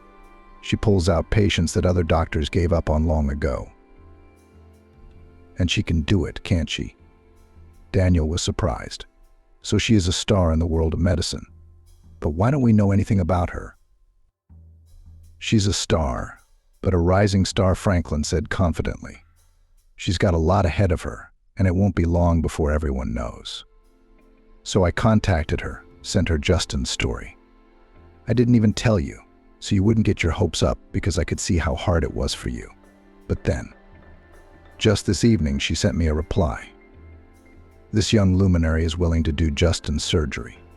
She just needs to meet with you or Carolyn to discuss it in person. Wow. Daniel exhaled, unable to believe his ears. Everyone was giving up on Justin. Would the young doctor be willing to fight for my boy? But I'd have to meet her first, learn more about her practical experience. I don't want to make my son a guinea pig for an up-and-coming star. The cost of making a mistake is too great. Anyway, you have a meeting the day after tomorrow, Franklin said. I've already arranged it with the head doctor, so they'll let you go. You'll fly to Denver, you'll sign everything there, and we'll get to know her. It'll all work out. She's great, Franklin said. I've heard of her. She's very talented. She's young, but she's got a lot of experience, so don't look at her age. And so, 2 days after that conversation at the coffee machine, Daniel sat in front of the office of Rebecca, the young female surgeon who would save his son. In that time, the man had learned a lot about her, where she studied, where she practiced, what she excelled at. From everything, it appeared that Rebecca was indeed a young talent. She had some very difficult cases in her practice. Daniel had seen pictures of her young, beautiful, more like a photo model than a heart surgeon. And yet Daniel saw something vaguely familiar in the young surgeon's face. She looked a lot like someone, maybe an actress or a singer. Her appearance was very striking, correct facial features, long hair, slender figure. Now Rebecca was on her rounds. According to the staff, she was very attentive to her little patients. Finally, light footsteps were heard at the end of the corridor. Daniel's heart raced with excitement. He saw a silhouette, a young girl in a white coat, walking briskly toward her office. Her hair fluttered, a pencil sticking out behind her ear. As Rebecca approached Daniel, he had a strange feeling again. He'd met this woman somewhere before. The look in her huge gray eyes was painfully familiar. Rebecca smiled kindly at Daniel and invited him into her office. That smile made the man's heart warm. Rebecca was an open, sensitive person. Such people were always easy and pleasant to work with. In the office, Daniel involuntarily looked around. Everything was just like his own, shelves filled with books and files, a desk piled with documents, a couch in the corner, and even a shelf with children's creations. Good patients? He asked, nodding at the shelf. Absolutely, Rebecca smiled. Why don't you have a seat? I brought Justin's medical history. Daniel handed the young doctor a puffy folder with documents and scans. Your colleague has already mailed everything to me, Rebecca said. I'm familiar with your situation, and even the treatment plan is ready. I can't say it will be easy, but I think we can manage. It seemed to Daniel that Rebecca's words made the room feel brighter and warmer. She gave him hope. There was a reason this woman had such a wonderful name. I had a similar case with a girl, but she was older than your baby, Rebecca continued. She's fine now. Justin will do everything we can to make this happen. Daniel asked Rebecca questions about his son's treatment that he was very interested in. She answered in detail, thoroughly, thoughtfully. The man quickly realized that she was a professional and innovator. It is such people who move medicine forward. This girl has a great future. She will save more than 100 lives and even more. After all, her techniques and schemes will then be used by other doctors. On top of everything else, Rebecca turned out to be an incredibly nice person. She looked at Daniel with sympathy, tried very hard to support him, to cheer him up. She understood how hard it was for him. When the formal questions and signing of the documents were over, Rebecca suddenly asked the man an unexpected question. "And you? Don't you recognize me at all?" Daniel took a closer look at the young heart surgeon's face. "Those gray eyes of yours. They look very familiar," he admitted. "But I can't remember where we've met before." "I'm not surprised," Rebecca smiled. "It was a long time ago. I was barely 7 years old then. I'm Nadezhda Silivanova, an old patient of yours." "So that's it," Daniel slapped his forehead. "Of course I'm glad you're doing well." "Thanks in part to you," Rebecca smiled. "You saved my life. They didn't even want to take me on, they'd written me off. That's what Dad told me later. And back then, when I was bedridden, my parents assured me that everything would be fine. Although the doctors told them otherwise," Rebecca continued, "they wanted me to believe in the best. It was the right thing to do." Daniel nodded his head. "I remember your parents, too. They're wonderful." The man switched to you in an unnoticeable way. It wasn't a woman surgeon he didn't know well. And Nadia was the same, Nadenka. "I'll do anything to save your son," Rebecca said. "It's amazing what fate has thrown my way. Justin has become my patient. There's a reason for that. I believe in signs. We surgeons are superstitious, the new ones know that." "Yes, that's true," Daniel nodded. "I believe in signs too. That's how fate works. Now I'm in your parents' shoes. What was it like for them? I felt it all. It's scary to imagine. But don't worry, everything will be fine." Organizing Justin's transportation to Nizhny Novgorod took several days. We had to prepare documents, take a lot of tests, conduct another examination. Daniel had a lot of help from all his colleagues. In the end, we managed even faster than we had planned. And now the baby was already in the hospital under the careful supervision of Rebecca. She immediately found a common language with both Justin and Carolyn. Both of them literally fell in love with the smiling young doctor. Rebecca's mere presence gave them confidence in a happy outcome. Daniel never met her again. Rebecca had a lot of work to do. She didn't have time for chit-chat. But they did talk on the phone a few times, discussing the upcoming surgery. The surgery lasted 8 hours. During that time, Danielle and Carolyn were worried sick. First they sat in the hospital, then they wandered around the neighborhood of the medical center. It seems that they sat in a cafe, visited some museum. After a while, the couple couldn't even remember what they did to fill the agonizing hours of waiting. Daniel held Carolyn's hand tightly. Her palm was cold, icy cold, although May had been hot and sunny that year. Daniel was impatient every minute, pulling his cell phone out of his pocket, fiddling with it, flipping through the news feed. He waited for the call. "When the surgery is over, Rebecca will call," she promised, Carolyn said. "Why are you so worried?" "It won't be much longer. My surgeries take longer than that," Daniel tried to reassure her. Carolyn didn't know the risks. Daniel was still taking care of his wife. Finally, the long-awaited call came. "Everything went well," Rebecca's tired voice came through the phone.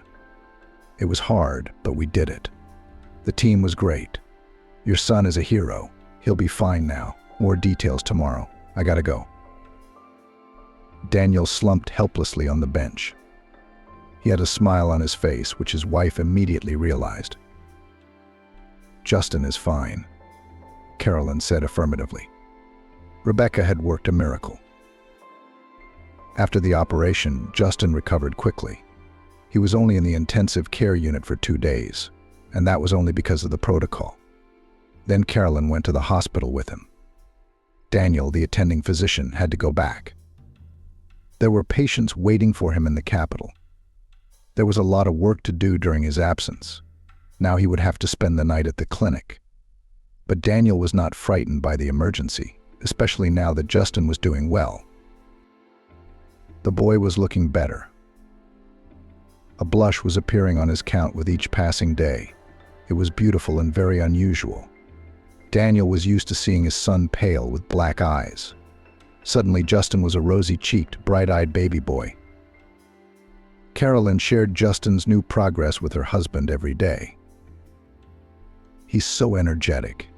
He's running around with the children from the neighboring rooms, almost on his ears, and he doesn't get tired. I was already exhausted. I can't keep an eye on him anymore. I'll have to get you a vitamin complex, Daniel smiled. Because now it will always be like this. I'm so happy. Daniel had to leave Nizhny Novgorod early. Justin, on the other hand, still had to receive treatment at Rebecca's ward. Before his flight, the man stopped by his former doctor's office to thank her. However, he had no words to express his feelings. She had saved his son, and therefore his wife. This is his whole life, his happiness and destiny. How to describe it in words? Rebecca was sitting at her desk, quickly writing something. When she saw Daniel, she smiled and broke away from her urgent business. Rebecca, I don't even know what to say, Daniel said, taking a seat across from her. You saved my son, you saved all of us. I can't even find the words to describe how grateful I am. I was just doing my job, Rebecca shrugged. And then we're even. Did your father take you to the sea then? Daniel asked suddenly. Years ago, he had been very interested in that question. Rebecca wanted so much to get well soon to see the sea. Had her dream come true? Yes, Rebecca smiled warmly. It was a wonderful trip. It was the first time we went to the sea as a family. We swam, sunbathed, sat in cafes every day. My parents sold the garage to fulfill my dream. They must have been so happy that I survived that they did this impulsive thing. They're really good at what they do, Daniel said. You needed positive emotions and sea air more than any medicine at that time. So parents tried for the health of their daughter. I swam with a dolphin too, Rebecca remembered. True, not in the open sea, as in my dream, but in a dolphinarium. It must have cost my parents a lot of money. I mean, we've always been poor. But that summer after the operation, it was so happy. I felt like the whole world was spinning around me. But you deserved it, Daniel said seriously. You were a real hero. The whole staff marveled at how good you were. Not all kids have that kind of resilience. Do you remember my box? Rebecca asked. I gave it to you when you were discharged. Of course, it still holds a place of honor in my collection. It's on the shelf, and when I look at it, I think of you, that little girl, bigger than my eyes, cheerful. Do you remember what was inside it? Rebecca asked. Inside. Daniel was surprised. I didn't even think there was anything in there, Daniel said. So you didn't open it?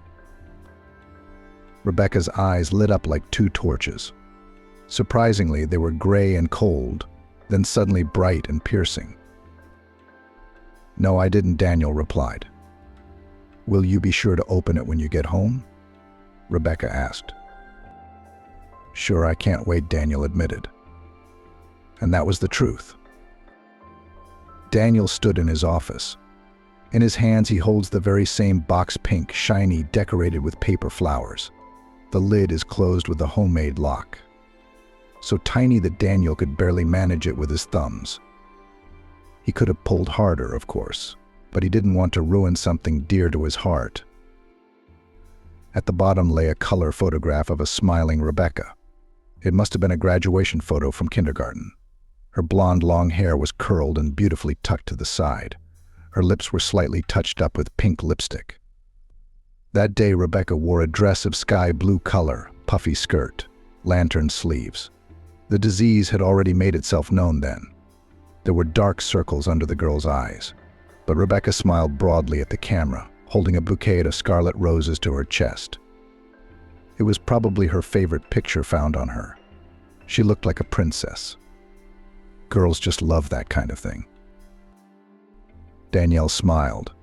What a sweet, cute, spontaneous little girl she was. The little girl in the picture had so much ahead of her, and severe illness, and long treatment, and victory, the sea, study, work in the hospital. But that day, of course, Rebecca didn't realize it yet. She was just a little, dressed up, beautiful and happy girl. Daniel turned the picture over as he thought. On the back was a message. Rebecca had written it years ago in her childish, clumsy handwriting. The letters jumped around, leaning in different directions. There were many reasons for that. Instead of learning and practicing her handwriting, Rebecca had to undergo long and hard medical treatment. Besides, after the operation, her fingers were still not quite right.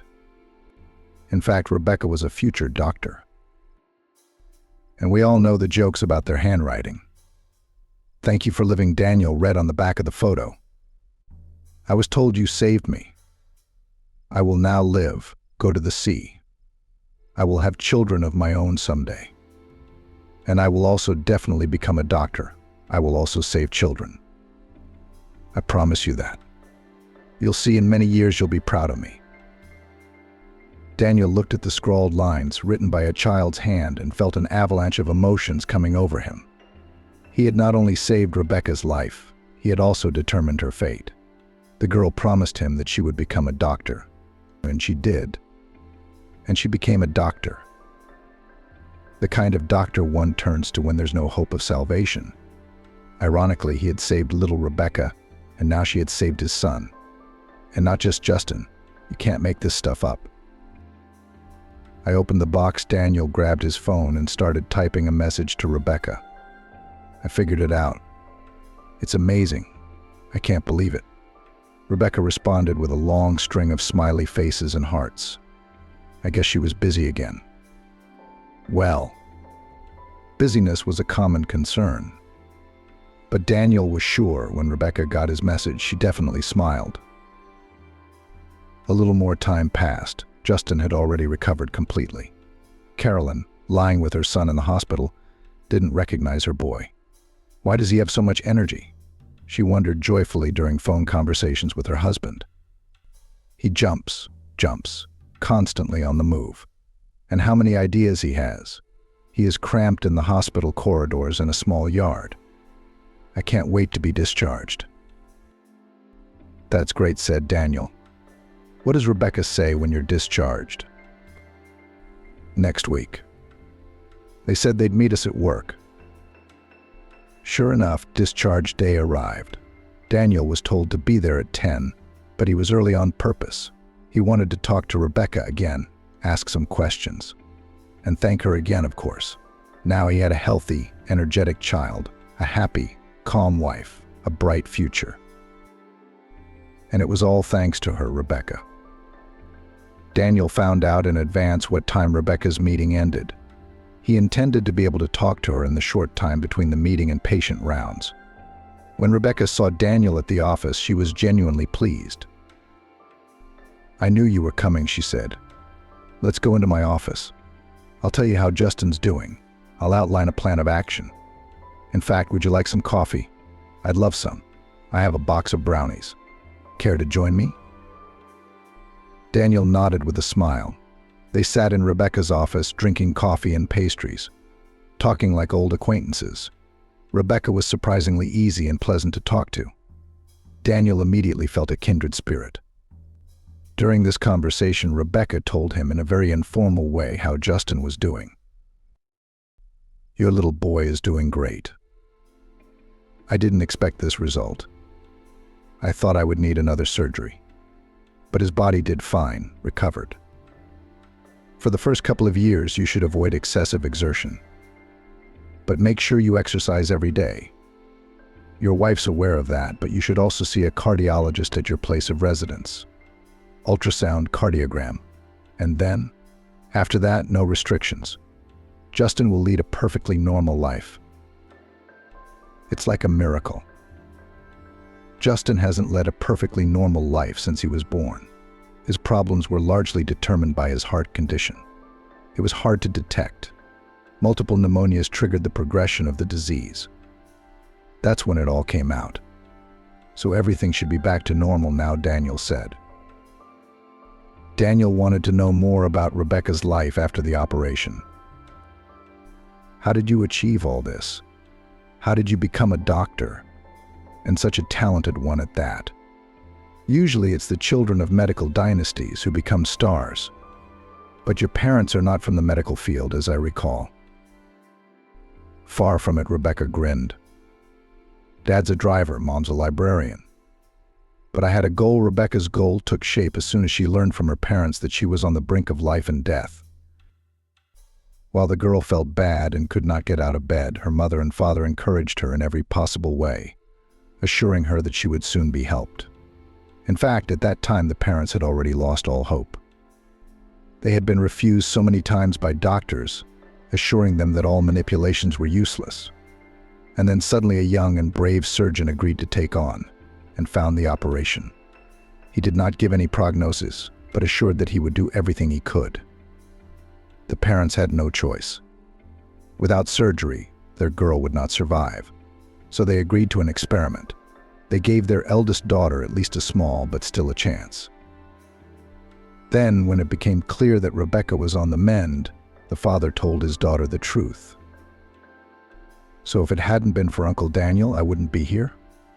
Clarified the little girl, looking seriously at the adults. Yes, daughter, nodded the father. He saved your life. Now I will always pray for him. So what is it? If it wasn't for him, I'd be dead. Rebecca couldn't get her head around what she'd heard. She knew that children are born babies, then they grow up, many, many years go by, and people turn into old men and old women. And then they die, like the neighbor Baba Nura, or my dad's relative Grandpa Charlie. But that sometimes children also die. Rebecca couldn't realize that. Are you not confusing anything? The girl said, giving her parents a serious look. Children, they haven't even lived yet. They need to study and give birth to their own children. They cannot die. The mother and father only shook their heads sadly. They did not want to continue this topic at all. Their daughter, their beloved Rebecca, would live now. So why talk about sad things now? But Rebecca couldn't stop thinking about the fact that children die, and very often from illness. Even on this ward where she was lying now, it had happened. The girl now knew it for sure. She asked the nurse who changed the bedding in the ward. She turned out to be talkative, so she told the curious girl the whole truth. That night, Rebecca couldn't sleep from the realization of injustice. She kept thinking about how sad and frightening it was. She could have done the same thing herself. It was her Uncle Daniel who saved her. Uncle Daniel. He's so handsome, so kind, so smart, the best. Uncle Daniel always understood her. If Rebecca wanted candy, he'd find her candy. If she wanted a soda, he'd get her a soda. He was a wizard. And now it turns out that Uncle Daniel didn't just cure her, he saved her life. Oh my gosh, Uncle Daniel, he's a good man. He's doing a great thing, saving children. Then they live and study, work, go to the sea and have babies of their own. I want to be like Uncle Daniel, Rebecca said with determination. She said this phrase out loud into the emptiness and darkness of the hospital room. From then on, Rebecca had no doubts about who she would be when she grew up. And to make sure Uncle Daniel had no doubts, she wrote him a letter on the back of a photograph. Daddy said to be thankful he told Rebecca to make a gift for Uncle Daniel. Rebecca glued a box for him. She worked very hard. She wanted the box to be perfect. The result, of course, was not quite to her liking. But it was still not bad. In the box, Rebecca put a picture of herself with a message. On the back, she had no doubt that Uncle Daniel wouldn't open the box. It hadn't even occurred to her. Boxes are meant to be opened. So Rebecca had already decided on her future profession at the age of 7. At first, her parents only smiled at her fervent declarations that she would become the best doctor in the world and cure all children. But Rebecca persistently pursued her goal. She watched medical channels, asked to buy her anatomical coloring books and books. Gradually, she began to understand the complex Latin names, learned the basics of genetics, read chemistry textbooks from the local library, and all by herself, with great enthusiasm. Rebecca found it difficult at first. Complicated terms, obscure words. But then the girl got into it. It turned out that medicine is very interesting and fascinating. And the goal, the very goal, still beckoned her, loomed before her eyes as a guiding star. The girl wanted to become like Uncle Daniel. There should be a lot of such people on Earth, so that there would be enough for all the sick children. Her parents tried to talk her out of going to medical school. "You're a smart girl, of course, but there's such a competition," lamented the mother. "No enrollment, you'll have to lose a year of time somewhere. Submit documents. It's better to go to Polytechnic or to study economics." "The chances are much better," my father joined in. But Rebecca stood her ground. Medicine, period. She'd been preparing for it for so long. She'd been going for it for so long. No, Rebecca couldn't change her dream. She couldn't, and she didn't want to. She did it. She got in. She got a dorm room. She plunged headfirst into her studies. With each passing year, Rebecca realized more and more clearly that she had chosen the right path. Medicine was her calling. She was a very active student, read a lot of additional literature, participated in all kinds of projects and programs. She even teamed up with students from foreign universities. Young people shared their experience, tried to solve some problems together. Rebecca's heart sang. She felt like a fish in water. Rebecca chose a different specialization than she had originally planned. She wanted to be a neurosurgeon like Uncle Daniel, but in the course of training it turned out that the girl is more attracted to cardiology. So Rebecca became a surgeon in the cardiology department. At her first operation, her heart was pounding so hard that it seemed to be heard by the whole operating room. Rebecca was worried, of course, but excited too. She was finally going to start doing what she had been striving for all her life, saving people. Time passed, Rebecca gained experience and at the same time was engaged in scientific work. The girl was interested in complex, non-standard cases.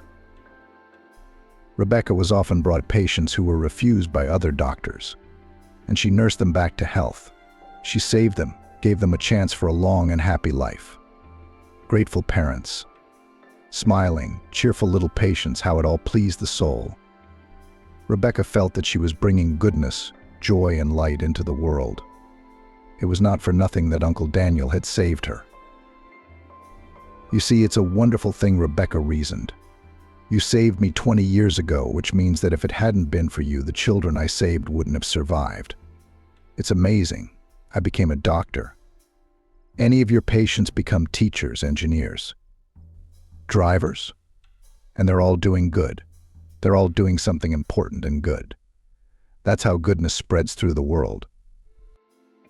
Daniel looked at Rebecca and smiled. He felt the same way she did.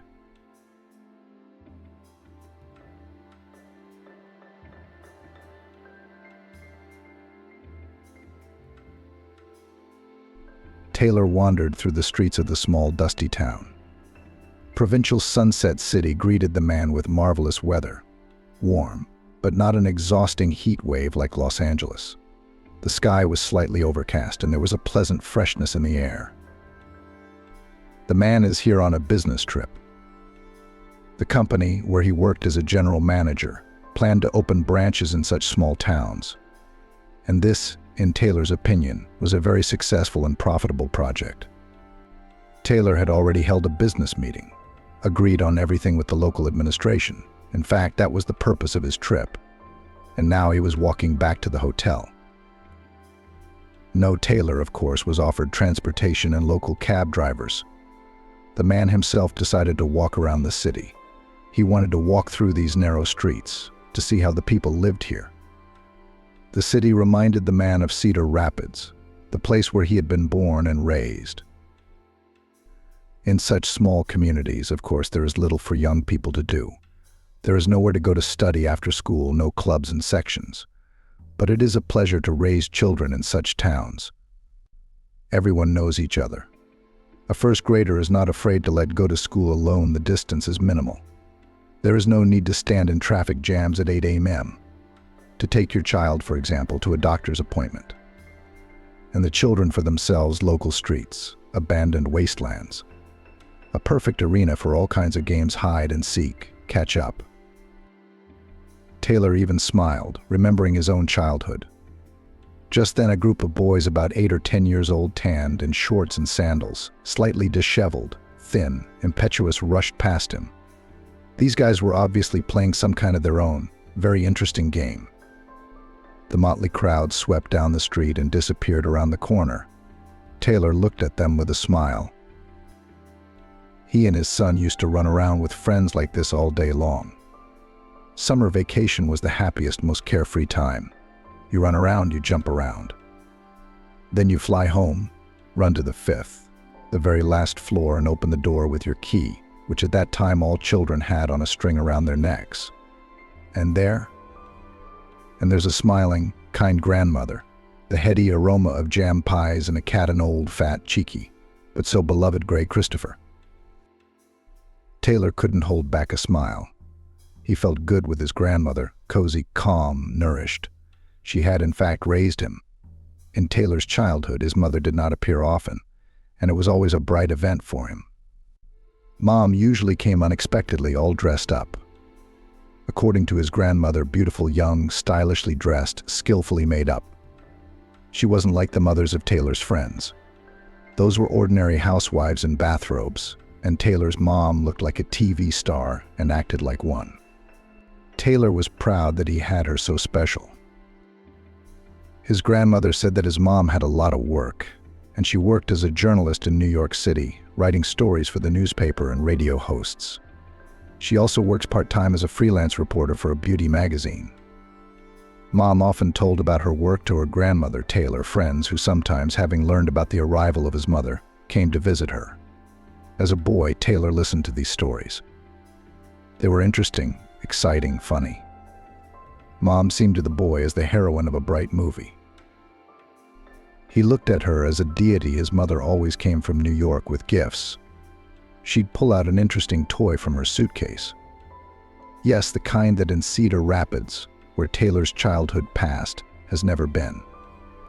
He'd give him a stylish suit or sneakers. And once when he was very young, his mother bought him a Walkman and a set of cassettes. Even high school students were jealous of Taylor, offering him money for the player and asking him to listen to it. The boy felt like a king. Taylor adored his mother. Her appearance in his and his grandmother's apartment made him the happiest man on earth. And it wasn't just the presents, of course. True, his mother always appeared for a short time, a couple of nights at most, and then returned to her bright, busy life in New York. And there was no place for her son in that life. Taylor realized that later when he was a little older. Taylor clearly remembered how his neighbor Mrs. Collins sighed once, looking at him, and said something like, "Poor boy," like a round orphan with a living mother. And then there was that conversation Taylor had overheard between his grandmother and her friend. Taylor had gotten home early from school that day, opened the door with his key, and overheard the whole thing. Grandma was sitting with her neighbor in the kitchen. The older women were drinking tea and discussing him, Taylor and his mom. It was the neighbor who had said many unkind things about Mom, that she had a lot of suitors in New York. That's why the woman does not pay attention to her son, gives little money for his maintenance. And all that cares about the boy, she transferred to his grandmother with peace of mind. And she herself lives at her own pleasure. The grandmother seemed to have nothing to object. She tried her best to protect her daughter, talked about the difficult life of a single mother, assured that she worked so hard only for the sake of her son. But all her arguments broke down on the arguments of the neighbor, And Taylor then realized the grandmother herself did not believe her own words, that her daughter simply had no choice. Since then, Taylor had come to realize that his mom wasn't a perfect woman or a superhero. And it hurt a lot. The grandmother gave her only grandson all her care, love, attention. But as the boy grew older, it was his mother who was missing more and more often. There was nothing to say about his father. Taylor did not know him at all. But Mom is young and energetic, modern. She was never there for him in times of need. Never. Taylor caught pneumonia and almost died in the hospital. Never. It was time for the kid to decide on a career. Grandma was always there for him, just Grandma.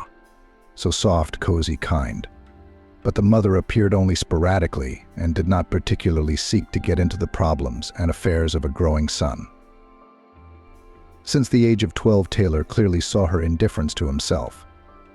His mother came to him and his grandmother, as if only to serve a heavy duty, to put a check mark in the list of urgent tasks opposite the item communication with his son. Gradually, Taylor began to feel something of a dislike for his parent. When she visited, Taylor would try to go to a friend's house or lock himself in his room. But he couldn't stand his mother's visits anymore. He couldn't stand it. It was hard on him. Taylor, walking past the ice cream parlor, suddenly remembered how his grandmother used to take him to the same cafe every morning on his birthday and let him order whatever he wanted: soda, ice cream, chocolate. And then for lunch, Grandma would bake a delicious cake, pull out cans of compote from the pantry, and call the neighborhood boys to the table.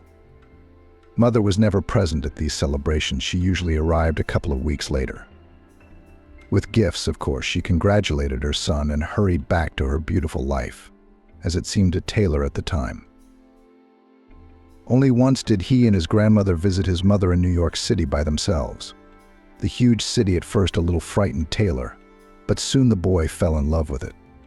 There was so much here: a zoo, a huge amusement park, not like in their Chicago wide streets, fountains. The cars were huge, bright, beautiful. Mom lived in a small rented apartment. One room, but spacious, bright, clean. Taylor loved the view from the balcony: high-rise buildings, roads, motley crowds of people streaming through the streets. You could look at it forever. Taylor often asked his grandmother later, when are they going to visit Mom again? He was so excited to see New York City again. Secretly, the boy dreamed that his mother would someday take him to live with her. But for some reason, his grandmother avoided answering. And one day she irritably shouted at her grandson, "When shall we go? When will we go?" "Never. Your mother doesn't have time. She has a private life there. Why should we meddle in it?" That's how Taylor knew her grandmother wasn't happy with her daughter's behavior either. Yes, she defends her to the neighbors, but Grandma still seems to be hurt and resentful. By the time it was time for Taylor to go to university, he almost hated his mother for her indifference, for her inattention, for always putting her work and her fans ahead of her son and mother. He chose the local university, easily entered the prestigious law department. Neighbors were surprised, thought that Taylor should go to New York, closer to his mother, to enter the Metropolitan University. But at that age, Taylor wanted nothing to do with the woman who gave birth to him. He didn't like her. And the guy was very worried about his grandmother. She was already very old, her heart often seized. Taylor stayed with her to keep an eye on his family. And in his 3rd year, he had his first love. And it was the kind of love that blew his mind. Before Taylor first saw Melanie, he had no idea that he was capable of such feelings.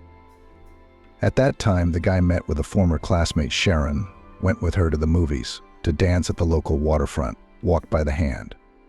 Everything was orderly, peaceful, exemplary. Sharon was a nice, pretty girl. Sensitive, not stupid.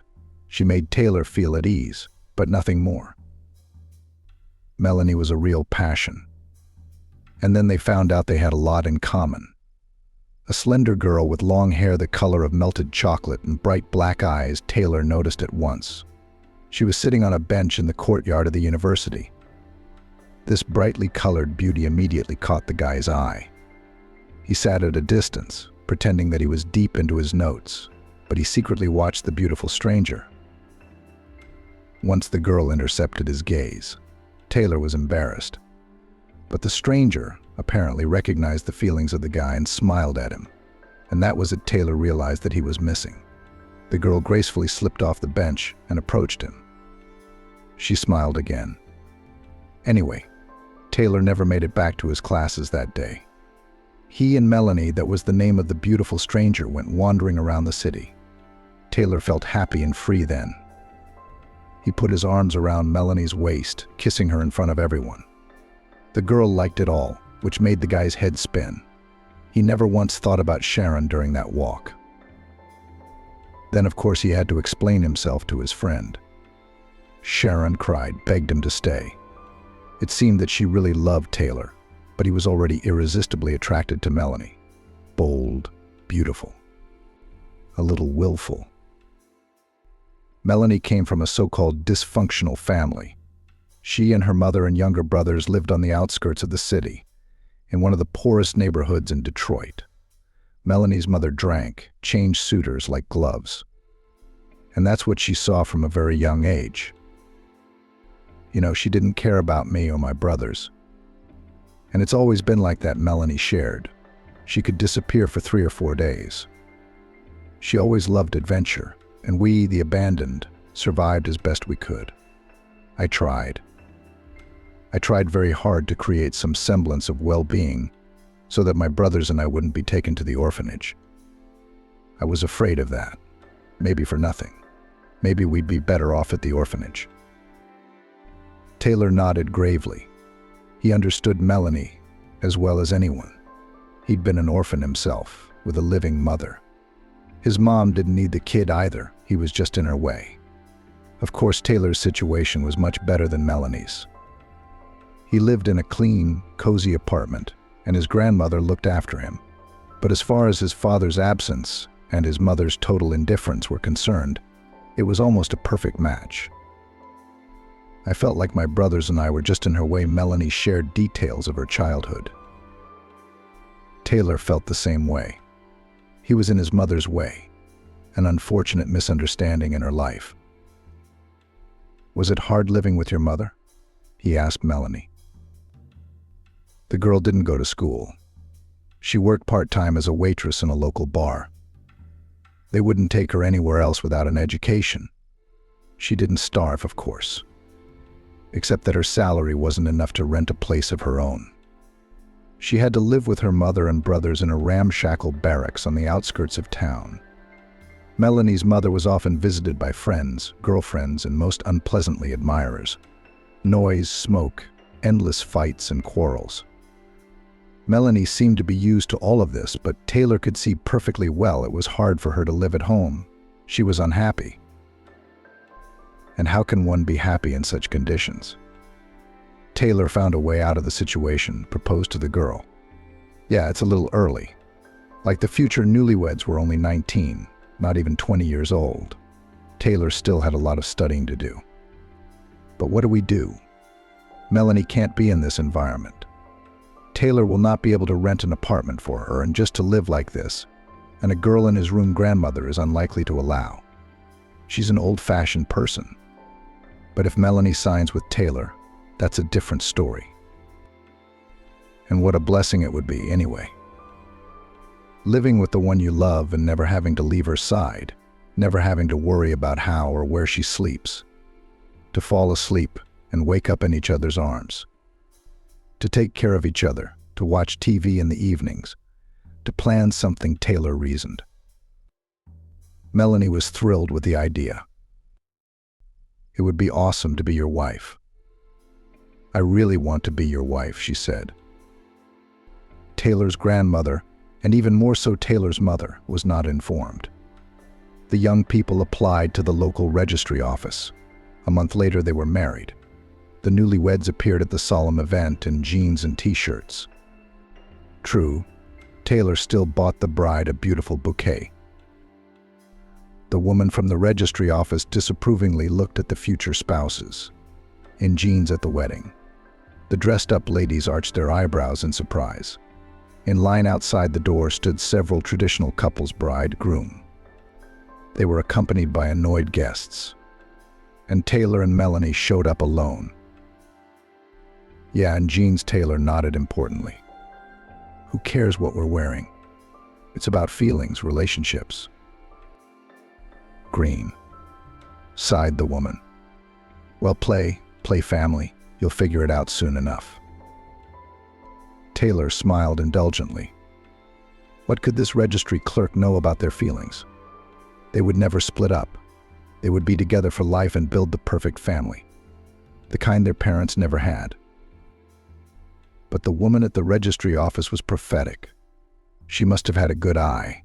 After all, so many couples had been married by a seasoned employee. Taylor just faced the fact. He came home in the evening with Melanie on his arm and announced that they had signed in the morning and would now live in the apartment. Grandma clutched at her heart.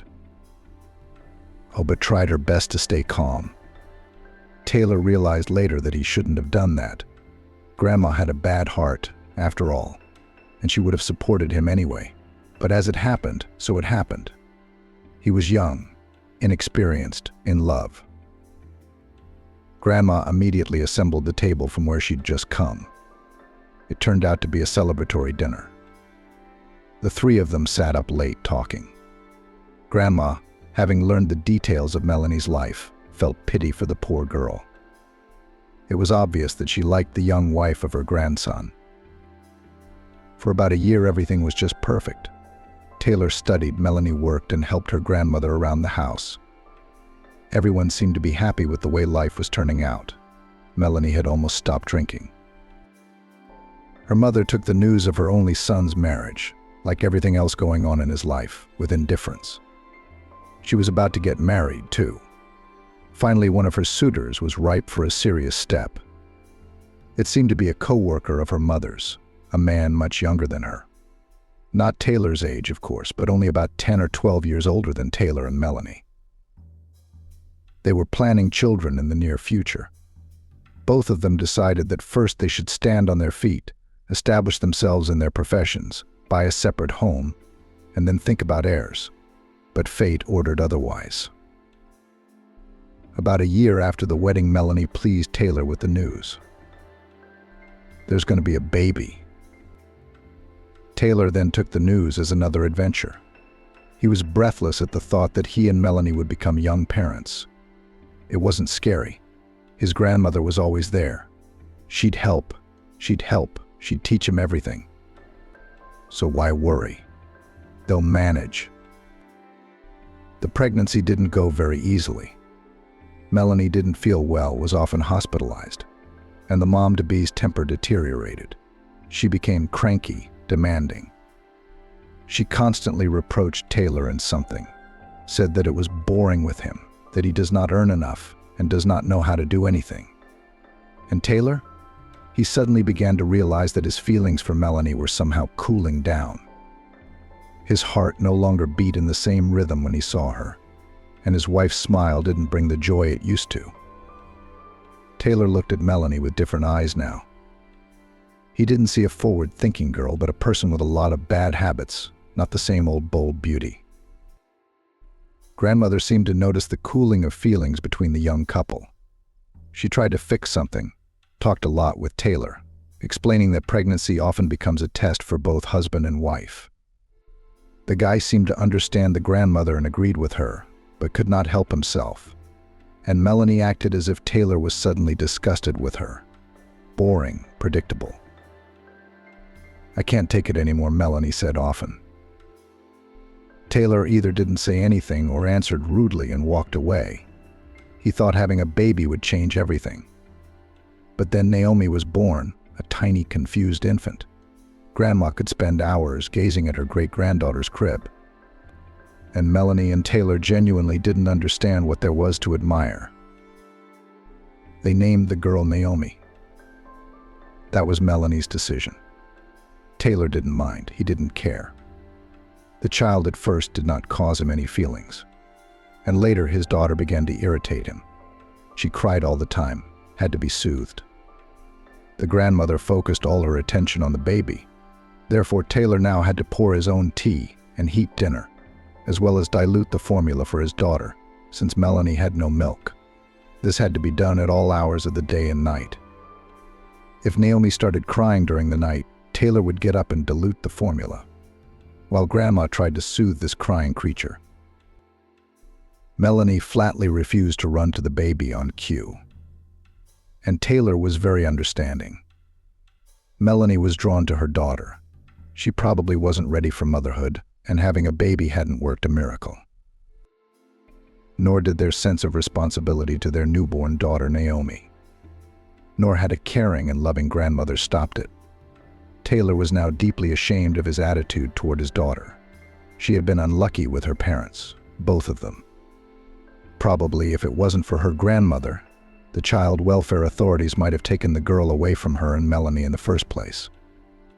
Grandmother, she and only she gave Naomi in the first months of her life what every infant needs so much: tender lullabies, tender, warm embraces, unconditional love of a mother. She came one day to meet her granddaughter. She brought, as always, a lot of gifts for Taylor, Melanie, and, of course, Naomi. Taylor watched with jealousy as her mother lovingly rocked the little girl in her arms, looking at her with a tender gaze.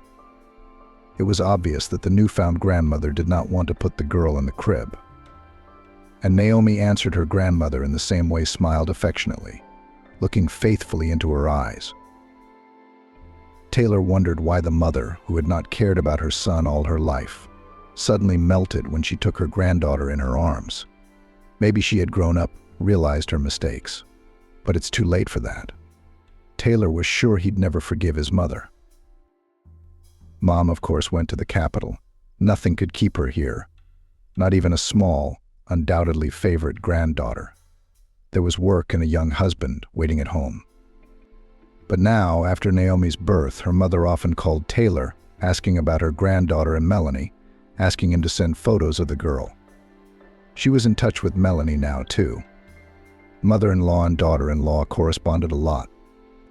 The mother sent Melanie money for gifts for her granddaughter. Taylor knew what she was spending it on. His wife would run to the local bar and get drunk with the men there.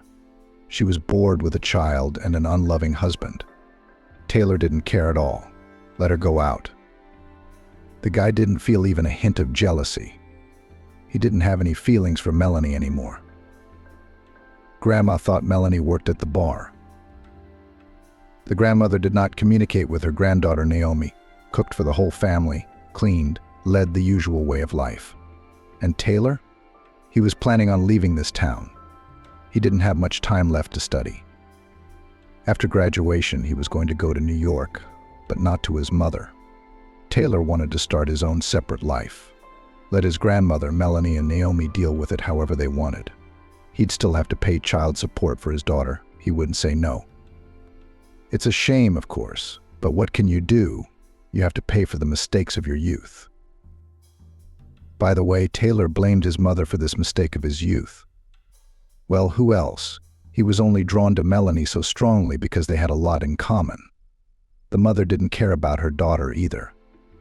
If it weren't for that fact, Taylor wouldn't be in such a hurry to make a big decision. But nothing. Life doesn't end here. Everything is still ahead. True, everything turned out not quite as planned. Fate, it seems, had its own plans for all the participants in this story. One very ordinary autumn morning suddenly did not become a grandmother the closest and dearest person for Taylor. As later said the doctor who arrived at the scene of the tragedy, the old woman did not even have time to notice how she died. She was preparing breakfast in the kitchen, felt dizzy, sat down at the table, and that was it. That's how Melanie found her sitting, leaning back in her chair. Taylor was taking the loss hard. He had fond memories of his grandmother. Melanie looked frightened in general. She kept saying, "What are we going to do without her? What are we going to do now? What are we going to do about Naomi?" A figure skater, Taylor was ready to hit his spouse for all these questions. Melanie saw her grandmother as a helper, a servant, a protector. All she cared about was how they would cope without her grandmother in the household. Of course, her mother arrived with her Liam. He was a good man. He took care of all the funeral and wake issues, organized the farewell. And still Taylor felt dislike for the man. Naomi was the center of attention of her mother, Sharon. She hugged the girl, carried her in her arms, and sang songs to her. Taylor could see that the mother was having a hard time, a very hard time. She was genuinely trying to connect with him. As his father's only son, Taylor wasn't going to connect with her. Now that his grandmother was dead, there was nothing keeping him here. The boy dreamed of leaving, starting a new life, leaving the past behind and never remembering it again, to become a completely different person, strong, successful, wealthy. Sharon stayed with her young parents and granddaughter and took an extended leave of absence from work after the funeral. Liam flew to New York. The couple called and texted each other constantly. They couldn't seem to live without each other. Taylor realized that her mother was afraid to entrust her granddaughter to a young, grief-stricken parent. She probably saw her son's indifference to Naomi and Melanie's behavior. Unlike the grandmother, the mother saw that the young mother likes to drink and go out. Yes, Melanie did not hide in front of her, openly talking with suitors on the phone, disappeared for 24 hours with new acquaintances. Taylor also tried not to appear at home, spent a lot of time at the university and with friends. One day his mother gathered all the adults living in the once cozy, but now orphaned apartment for a serious conversation. They sat around the table in the kitchen. Little Naomi was sleeping peacefully in her crib in the bedroom. "I've been living here with you and I've realized a lot of things," her mother began. Melanie tensed and Taylor took on an indifferent look. Was she really going to tell them how to live their lives now? Then Taylor would enjoy reminding her mother of her own behavior. "I have no right to judge you," the woman continued. "I've made a lot of mistakes myself, but it's the child who suffers. She is fragile, defenseless, vulnerable. The girl needs someone significant, responsible, an adult by her side. She's almost a year old. She can't even stand on her feet yet. She needs to be practiced, taken to doctors. She needs help. Can you give her all that right now?" Taylor shook his head no. Handle an infant? It seemed impossible to him then, because Taylor was planning to move to the capital and start a new life. "We can't," Melanie replied. "We can't take care of her right now. We're getting a divorce." Taylor looked at his wife in surprise. No, he was not against it. He was in favor of it. But it was just that they hadn't talked about divorce before. "Really?" the mother asked. Taylor nodded affirmatively. "Well, that's not surprising. You two are living like complete strangers. I've noticed that, of course. Anyway, I have a proposition for you, even Melanie, probably more for you. Don't say no right away. Think it over. Liam and I are going to take Naomi with us. I'll take care of her. I'll take care of her, her development, her medical appointments, her nursing. All you need is a power of attorney for the baby. You each have your own separate lives, studying, working, looking for your soul mates. Each of you can see the girl whenever you want. My and Liam's house is open to you at any time. So when you're back on your feet, will you pick Naomi up when you're ready? Think about it. Consult." "What's there to think about?" Melanie's eyes lit up with joy. "That's a great offer. I'm definitely in. I have just now and work options appear, and kind of a serious relationship is planned." "That's good," smiled Mother. "What do you think?" She looked at Taylor. "I think it's a good idea," the young father nodded. Taylor felt uncomfortable. It seemed to him that his mother was trying to compensate for her failure as a mother. She hadn't raised her son. Now she wanted to go down that road with her granddaughter. On the other hand, what does he care what the mother's motives are? She's taking Naomi and saving her and Melanie a lot of trouble. So you should be happy, not brooding. Especially soon Taylor will leave here and forget this whole story like a bad dream. It didn't go away, of course. Taylor, as he planned, moved to New York after his studies, got a job, rented an apartment. He studied a lot and worked hard, made his way in this life with elbows and teeth. With women, Taylor was now careful, did not allow serious relationships, and even more so the appearance of new children. Then it seemed to him that the worst thing that could happen to him, the birth of a new random baby. So a significant part of his salary went to alimony to a complete stranger and unloved daughter. And if another child comes along, then what is there to live on? About the fate of Melanie, Taylor knew only from the words of his mother. She communicated with her former daughter-in-law, kept in touch with her. Melanie stayed in Chicago, found a job there, remarried, this time to some half-marginalized guy. Well, it's not surprising, given the fate of Melanie's parents. The mother often sent her son pictures of Naomi. The girl was growing up fast. The older she got, the more it was noticeable that the little girl looked a lot like her paternal grandmother, the same big blue eyes, light wavy hair, correct pleasant features. Liam, the mother's young husband, replaced the role of father. In the photo, he was hugging the baby girl, holding her on his shoulders, playing with her, and, judging by the look on the so-called stepfather's face, he was enjoying it. Taylor didn't understand the man. To mess around with someone else's baby and still be happy about it. Naomi had developed some serious health problems. No wonder Melanie hadn't given up her bad habits during pregnancy. Mother and Liam dragged the girl to doctors and hospitals, took turns lying with her in the hospital, fighting for her. Naomi was almost threatened with cerebral palsy. Through the efforts of her mother and stepfather, the diagnosis was not confirmed. They pulled Naomi out, put her back on her feet. Her mother tried to tell her son about the details of her daughter's treatment, but he was frankly uninterested. Taylor couldn't understand himself at the time, what indifference to his own child. He had once blamed his mother for it, and then he had done much worse. Taylor only transferred money to his daughter, but did not want to see Naomi. Sometimes, however, her mother arranged meetings between them. She was clearly trying to arouse Taylor's paternal feelings. They met most often in cafes or children's centers. Mom would bring a pretty dressed-up girl. Naomi looked like a doll, like a little girl from a postcard. She smiled broadly at her father, trustingly took his hand. He automatically communicated with his daughter, but there was no response in his heart. Melanie didn't see the girl either. The mother sent Naomi's photos to her former daughter-in-law, reported on her treatment, told her about her new skills and her growing up, and constantly called Melanie to visit her. And not just Melanie, but her new husband. She did everything to ensure that the connection between the girl and her parents was not interrupted. But the trouble was, the young parents didn't want the child. Both were quite satisfied that the grandmother took the girl to herself. One day before Naomi's 4th birthday, the mother dragged Taylor out for a meeting. She came alone, without the girl, which surprised her grown son a little. "Something wrong?" he asked. "Naomi's a little sick." "Then why are we meeting?" "But let's go shopping and pick out a present for her.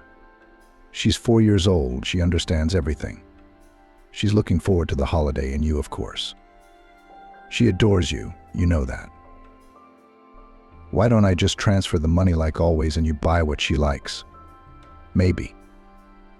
You're a father and you should know what she likes too," smiled her mother. "That's why I brought you here. You have to choose and buy the gift yourself. It's important." Taylor shrugged. It was that mother thing again. She was clearly feeling guilty in front of him for her cold childhood. It was very noticeable, and she tried to get closer somehow. She thought it could still be fixed. But still, Taylor went baby shopping with his mom. What was there to do? It was a tedious trek. Her mother smilingly wandered past the shelves of toys and explained to her bored son the difference between dolls and teddy bears. It turns out that Naomi likes certain toys, and to others is completely indifferent. "The little girl loves unicorns," the mother gushed, "and cartoons about them. We watch and read books about them too. And we have a whole carload of stuffed unicorns." Taylor nodded silently, wishing this shopping spree would end. They'd bought Naomi another unicorn for her father to give her on her birthday. "Is that it now?" Taylor asked hopefully. Almost his mother smiled. Let's go to the jewelry store. Naomi was getting to the jewelry part. Taylor didn't particularly agree with his mother on that point, but he didn't object. In the jewelry department, he immediately noticed the set cute tiny gold earrings in the form of a unicorn and the same pendant on a thin chain. The man, usually indifferent to such things, involuntarily admired the jewelry. His mother caught his gaze. Her eyes lit up with delight. It's just right. Naomi will love it, she said. I'm buying this set, Taylor said, and I'm calling a cab. I gotta run. Yes, of course. Naomi was indeed delighted with the jewelry her father had given her. The little girl in the pretty pink dress threw herself around his neck, as always. Taylor had always been surprised by this. He and Naomi saw each other once every 3 or 4 months at best. But she greeted him every time with such joy, as if the closest person to her didn't exist. Taylor helped her put on her earrings, her necklace and pendant, and gave her a few compliments that made Naomi smile. A surprisingly adorable baby. But being her father was something Taylor didn't know how to do, and probably didn't want to do. Taylor's career was on the upswing. Everything was just as he had once dreamed it would be. He was appreciated, noticed, and promoted at work. Now Taylor had his own apartment in Los Angeles, an expensive, beautiful car, a solid bank account. One day the management sent a promising employee on a long business trip abroad. It was a big step up, not even a step, a leap, a jump. Of course, there was hard work to be done, difficult times. But Taylor has never been intimidated by such difficulties. The man left the country with his mother, and now he hardly communicated with her. Once in a while she sent him a photo of her daughter, and then somehow she stopped talking, disappeared somewhere. Taylor hadn't even noticed it at first. And then, when he realized it, he got a little worried, wondering if something was wrong. It was probably the first time he'd ever dialed his mother himself. There was a completely unfamiliar voice on the phone. It sounded like his mother had been crying recently. What's going on in there? Taylor got right to the point. His heart was clutching at him with a bad feeling. Trouble, the voice replied. Melanie took Naomi. She had a new life, a new job, a new man. They've gone to some village. This man drinks. So does Melanie. Well, you scared me, Taylor exhaled. Nothing happened. It's just a mother taking her daughter away. Be happy and rest. You don't have to deal with a small child anymore. You don't understand. Naomi is not well there. That man drinks. Melanie too. But why would they have a baby? You must have misunderstood something. If they took Naomi, they must be doing well. No, they're not. They just want child support. What are you paying for Naomi? They took her and her bank card so they wouldn't have to work. And they're on welfare too. Naomi's their livelihood. She's not happy there. At those words, the mother broke down into sobs. Taylor clumsily tried to calm her down, but failed and hung up. The mother was probably right. Naomi had lived these 4+ years at Liam's grandmother's house like a little princess, beautiful dresses, expensive toys, proper nutrition. And then Melanie takes her to a completely different world, some village, a strange man who drinks. But what can you do? Melanie is Naomi's closest relative, her mother. Any court in this country will rule in her favor, so you have to accept the situation. It can't be helped. Taylor, becoming older, wiser, repented for such a decision. How could he?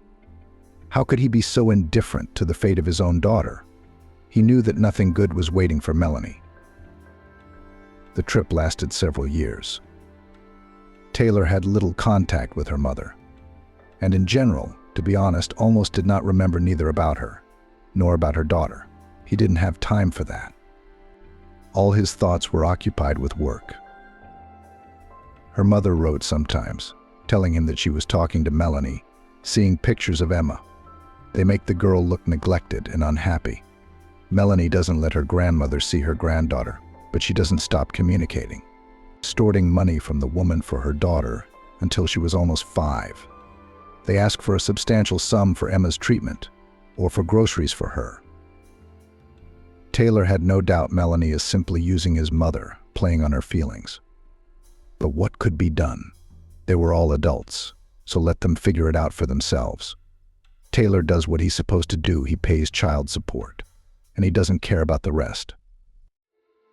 The mother tried to terminate Melanie's parental rights. Details of this story Taylor knew partly from the mother herself, partly from acquaintances. She hadn't succeeded. Melanie only got angry, afraid that her only source of income would be taken away from her, and fled in an unknown direction. Contact with her and Emma was cut off. When Taylor returned to America a few years later, his mother begged him to find Emma.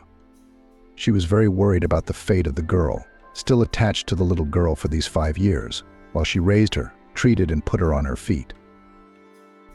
Liam and I tried to look for them, but we're officially nothing to them. They won't listen to us, and we haven't found any trace of them, the mother said. You're the father. We have to respond to your signal. Don't worry, they're fine. Don't worry. If anything, they'd let me know, Taylor replied. And anyway, they don't want to talk to us. You don't have to, if you want to. I'll be married soon, and I'll bring you other grandchildren. I'll have someone to babysit. Mother shook her head sadly. All her thoughts were on Emma, and Taylor was really going to get married. Only now he was sure of his choice. Riley was the woman of his dreams. Smart, beautiful, sensitive, understanding, kind. They met during Taylor's business trip abroad. Riley was vacationing in the same hotel where the man lived. They bumped into each other at the front desk, got to talking, and things started to heat up. Now Taylor couldn't imagine life without her. His heart melted next to Riley. She showed him that not all women, such as Melanie, greedy, mercantile, irresponsible. Riley gave Taylor so much love and warmth that she was finally able to warm him. With her, the man saw the world through completely different eyes, and it was wonderful. Of course, Taylor had immediately admitted to Riley that he was married. They were as honest with each other as possible, and he told her about his daughter. It's good that you have a daughter. I'll never be able to have kids, Riley admitted. Well, I told you that. If you don't want to be with me after that, You what? Taylor exclaimed. With or without kids, I want to be with you. I want to be with you. You're totally my man. Don't even think about it. So Taylor's words were pure truth. He wanted to be with Riley, to hear her voice, to see her deep eyes. And anyway, back then, he still believed that if you had money, you could cure anything. Riley's infertility would be taken care of. And even if they didn't, he didn't care. Just as long as she was there for him, this wonderful, dear and beloved woman. Thank you, Riley lowered her eyelashes. Your daughter? She can come over any time. I'd be happy to have her. I hope we can be friends. See, here's the thing. Taylor had to tell his sweetheart the details of his not-so-pretty story. But he was honest with her, as honest as ever. Time passed. Taylor and Riley lived in a large country house. The man had achieved a lot, became the second person in the company after the owner and director. The family obviously did not need money. The mother was sincerely happy for her son and proud of him.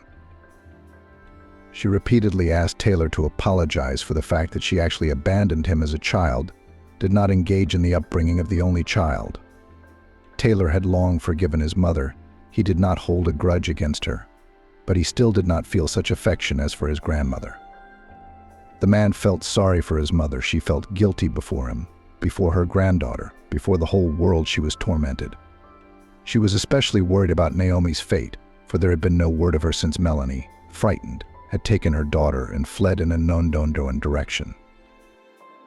The older Taylor got, the more he thought about his daughter, how she was doing, where she was and whether she had food, clothes, a clean bed. Thinking of his daughter now, the man sighed heavily. These vistas, so similar to my native Oregon, have awakened in me a host of memories, both pleasant and painful. Naomi must be 23 years old by now. A very mature young woman. Did she go to school? Does she have a job? Why didn't Melanie ever try to contact me, even to ask me for money for her daughter? She must have known I was rich now. Naomi was alive, at least until she was 18, obviously because Taylor's card was charged monthly for child support. But it's been 5 years since his daughter came of age. Now her father's not involved in her life at all. He could have been, and he would have wanted to be. He has the means now, but the children no longer exist and will no longer exist. Once the supposed appearance of a child was a nightmare for Taylor, now a pipe dream and unattainable. What a wonderful mother Riley would have been, he said sadly. But she wasn't. Taylor had everything now: money, career, respect. He wished he could share it with his daughter. But where would he find her now? And would she forgive a father like that? He, Taylor, when he was Naomi's age, hated his own mother. And she did less wrong to him than he did to his daughter. At least her mother was in her son's life sometimes, giving him gifts. And Taylor was never there for Naomi. Monthly alimony didn't count. Taylor was eager to see what Naomi had become. He was sure she probably needed help, and her father could provide it. The man thought about hiring a private investigator. Have him find Naomi. The only thing stopping him from taking that step was fear. For one thing, the man was afraid of hearing disappointing news. Something he didn't even want to think about. Taylor chased the bad thoughts away, but there was a heavy feeling in his heart. Though perhaps he was making his own head spin. Secondly, Taylor was afraid of Naomi's reaction. His father hadn't been around all his life. And suddenly there was a benefactor who got such a role in his old age. I bet his daughter despises him, maybe even hates him, looks down on him. I passed a small local church, white walls, gilded domes, a beautiful and obviously old building. The man stopped, admiring the structure, and then his gaze fell on a tiny figure on the steps leading to the doors of the temple. It was a girl about 5 years old, modeled, obviously from a dysfunctional family. Big blue eyes looked incredulously from under her headscarf to her eyebrows. In her hands, the little girl held a mug, at the bottom of which a few coins jingled. So much poverty around these days, Taylor thought. It's terrible that such small children have to beg. Where are the adults who are supposed to look after them? And where are the child welfare authorities? The little girl would clearly be better off in an orphanage than on the streets. The man's heart squeezed with acute pity for this crumb. He slowly, so as not to frighten, approached the little girl, threw a few $1,000 bills into her mug. Is that all for me? The little girl was amazed. Taylor smiled.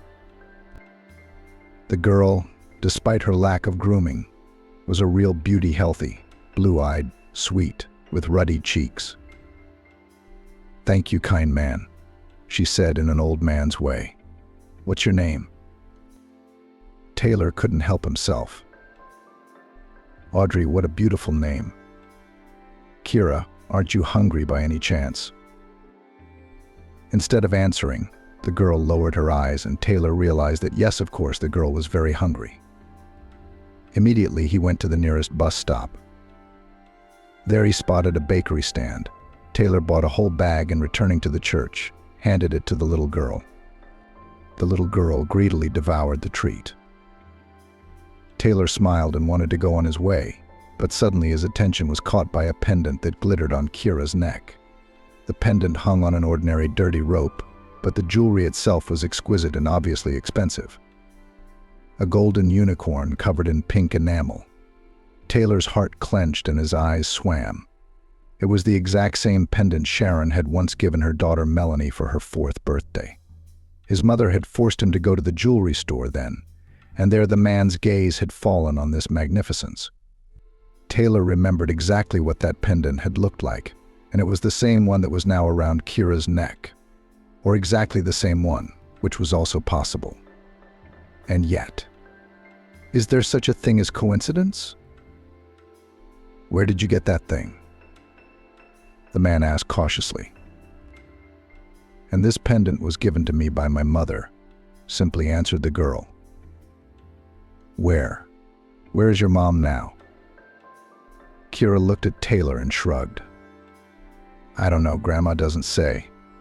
I ask all the time, though. My mom's been gone a long time. I don't remember her much anymore.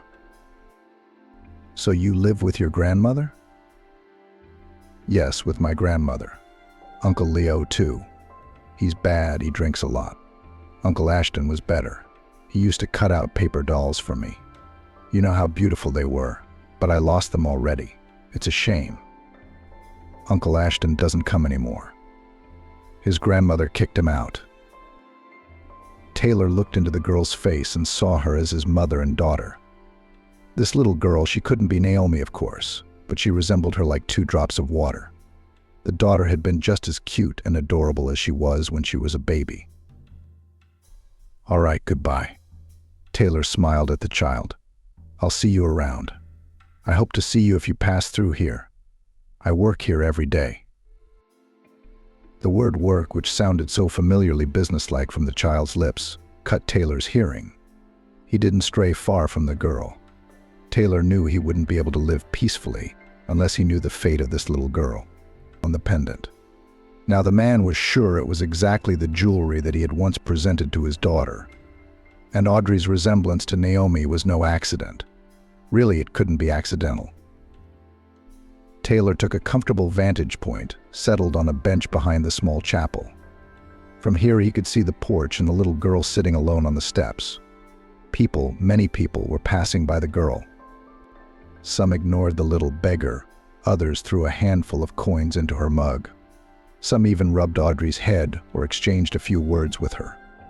It was clear that the girl was known here, used to her. Poor child. What does she have to endure? At this age, kids go to daycare, play with their friends, have fun. And this baby stands here all day in the heat and collects pennies, by the way. Served Audrey not bad. You bet, such an angel. Someone profited a lot from the charming appearance of the little girl. Several hours passed. The sun slowly began to roll toward the horizon. When Kevin approached, he was a scowling, short, unkempt man. Not homeless, of course, but clearly a dysfunctional man.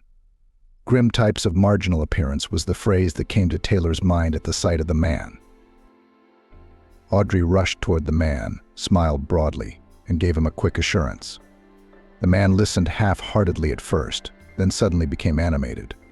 Audrey pulled a wad of bills out of her pocket, the very money Taylor had given her. The man counted them, shook his head in surprise, and put the money back in his pocket. Then he took Audrey's hand. She trustingly held out her little hand to him, and he led her toward the gate, out of the churchyard. Taylor rushed after them. Wait, he called out to the man. The man stopped and looked at Taylor questioningly. The man holding the little girl's hand tensed up. Don't be afraid of me, Taylor asked. I have something to do with you. The man took a couple steps away, but didn't leave. He looked questioningly at the man who had spoken. I'm not the police, Taylor said at once. He realized that this man might be afraid of men in uniform, and with good reason most likely. But he couldn't let the man be afraid of him now and run away. I'd like to offer you money for information. Are you the one who gave the little one $5 today? The man asked. Yes. Why do you want it? I'm not sure. But Taylor decided to be frank. You see, my daughter's missing. How long ago? It's a long story.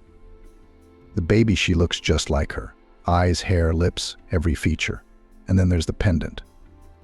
She's wearing a pendant around her neck that I gave my daughter once. I just need to ask you something. You can tell me about the girl's life, and you'll get paid for it. Even if it's a mistake and Audrey has nothing to do with my missing daughter. You're a strange one, aren't you? The man shrugged. Audrey had been holding onto his arm the whole time. She looked at Taylor and her escort with curious eyes, as if trying to understand something. "But ask if you must. Just the money up front, in installments," the man warned. Taylor handed him a $1,000 bill and asked the first question. "Say, what's this girl's mom's name?" "I don't know. She lives with her grandmother." "What's the grandmother's name?" "Melanie? Melanie. That was my ex-wife's name." Another coincidence, Taylor thought. He handed the man another bill, which he immediately slipped into the back pocket of his jeans. "Well, what's the address? Can you tell me their address? I'd like to see her grandmother, talk to her. I'm pretty sure Audrey is my missing daughter's child. There's no such thing as coincidence, no such thing as chance." "What's an address to say?"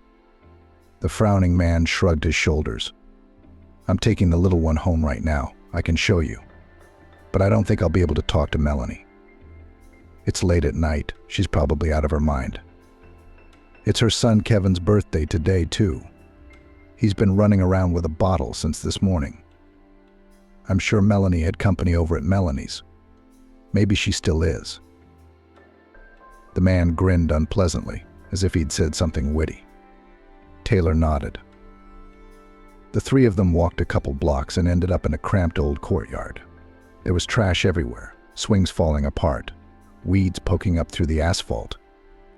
The houses here were old, wooden, two-story houses. There was a smell of rot in the air. So this was where Audrey's childhood had taken place. The man stepped confidently into one of the entrances, slamming the door loudly. Taylor hurried after him.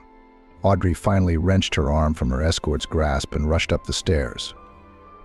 On the second-floor landing, she pushed the door open. It opened at once. The little girl slipped inside.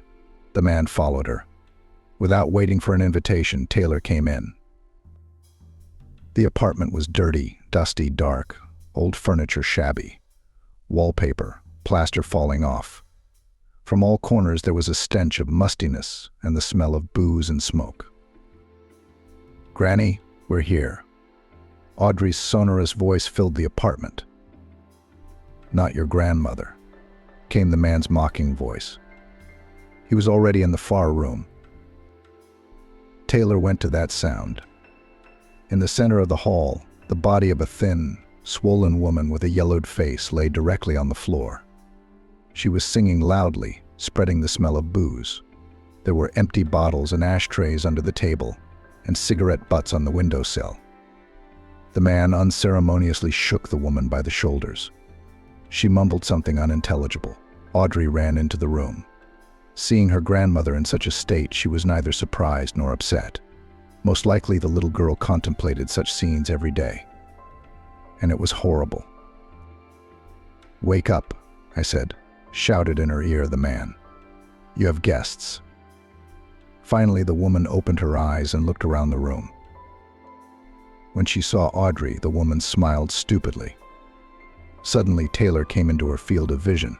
She was staring at his face, clearly trying to remember something. Taylor recognized her. It was Melanie. There was no doubt about it. Slumped, aged, but Melanie. So Audrey's her granddaughter, which means she's his own granddaughter.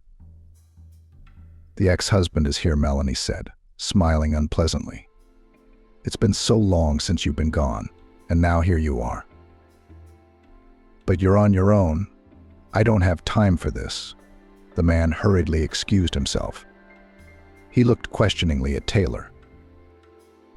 He kept his eyes on Melanie and took a wad of bills out of his wallet and handed it to the man. Taylor couldn't believe this was really happening. He'd thought about finding his daughter so many times, and he'd been afraid to start looking.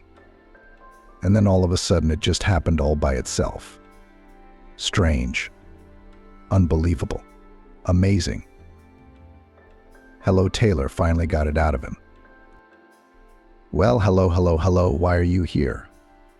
How did you find us?" "You're not going to believe this. I bumped into Audrey by accident. I recognized the necklace. I looked closely. and she looked just like Naomi. I was going to look for her. I was going to hire detectives for my daughter. Why did you disappear? Why didn't you come looking for me? Because of your crazy mom, Melanie looked at Taylor angrily. She wanted to take Naomi away from me. She was going to take away my rights to the baby. So we ran away for good. I'd be better off with Naomi. And me. You didn't think of me. A furious Melanie screamed. What would I do without my only child? And what would I do without child support? I couldn't get a job anywhere. Taylor thought that it seemed that child support was the only reason Melanie was holding on to Naomi so tightly. The ex-wife hadn't even noticed when she'd revealed her true motives for the child support payments.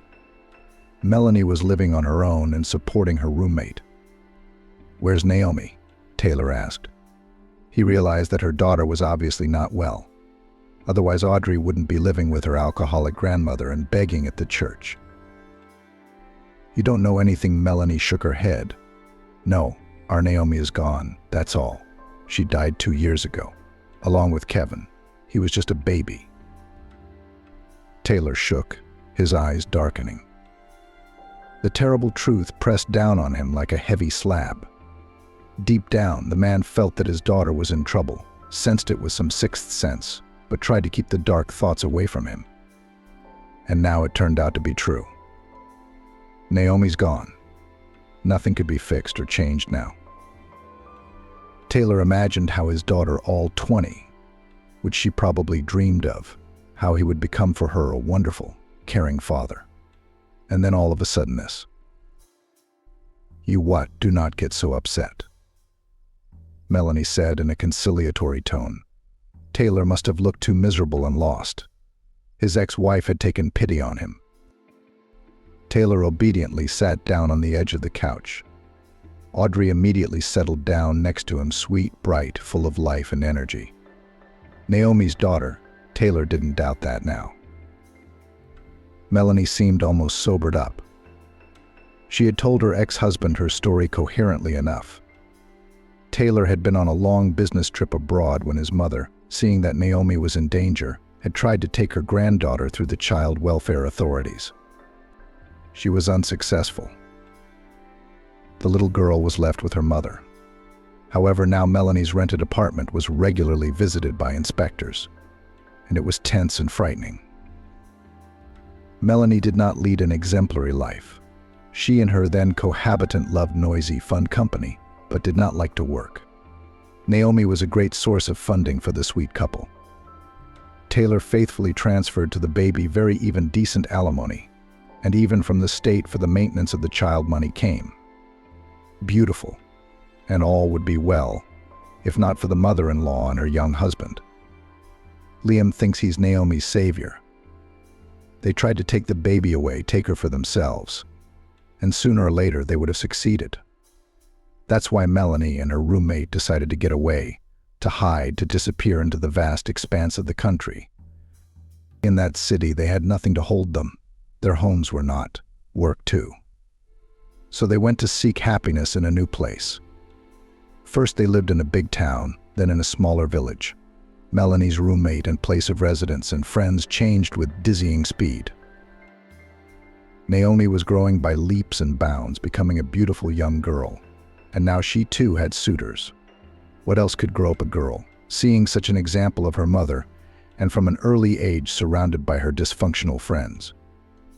Naomi early addicted to alcohol. And it is almost no wonder that she got pregnant by herself, without knowing from whom. She spent the whole 9 months drunk, and even went to the hospital drunk. She wanted to get rid of the baby when she realized she was pregnant. Melanie shared details. Audrey sat next to her and listened attentively. "Maybe we should put the baby in the other room," Taylor suggested cautiously. It seemed to him that this conversation was not for children's ears. "She knows everything." Melanie waved her hand. "Let her know. It's her life, her destiny. She has the right. Not all children are destined to be happy and desirable. What can you do now?"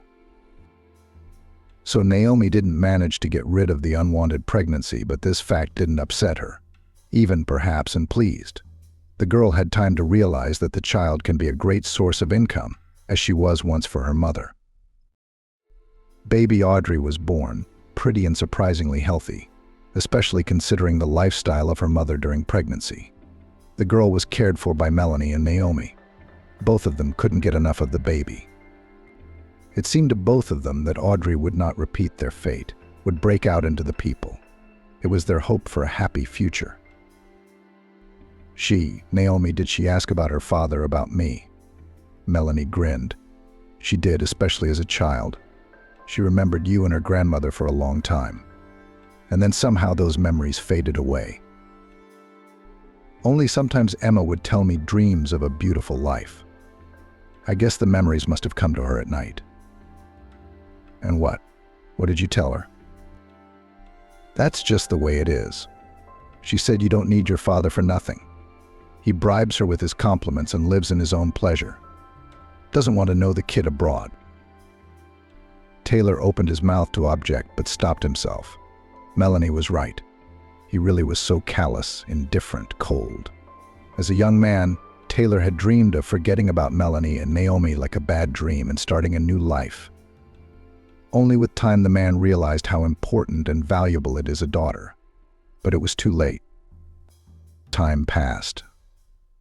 Audrey was growing up, Naomi, listening to Melanie's stories about her daughter. Taylor clenched his fists helplessly. His girl, his princess, needed support. It was important for her to feel loved. If he, the father, had been there for Naomi, this disaster wouldn't have happened. When Kevin wasn't even 3, Naomi's then boyfriend went crazy, Melanie continued. I was asleep. I didn't hear anything. I'd had a few drinks. Then people told me. Our guest said something wrong. She told him, Naomi, our roommate, and he came at her with his fists. The guys tried to pull him away. No way. He's a big, strong guy. They called an ambulance and the police. They took him to jail and her to the hospital. But they didn't save my little girl. I didn't find out until morning. Taylor was silent. It was hard to hear the terrible truth. His heart clenched with pity for his daughter, whom he did not have time to save. Penelope is a good girl. Melanie looked affectionately at her granddaughter. She's smart, she's working, she's already helping her grandmother. Thomas is the one who brought you here. He takes her to trade so she can ask people for money. There's a lot of people giving to a pretty girl like her. Thomas usually gives us more than half. Maybe he's lying, I don't know.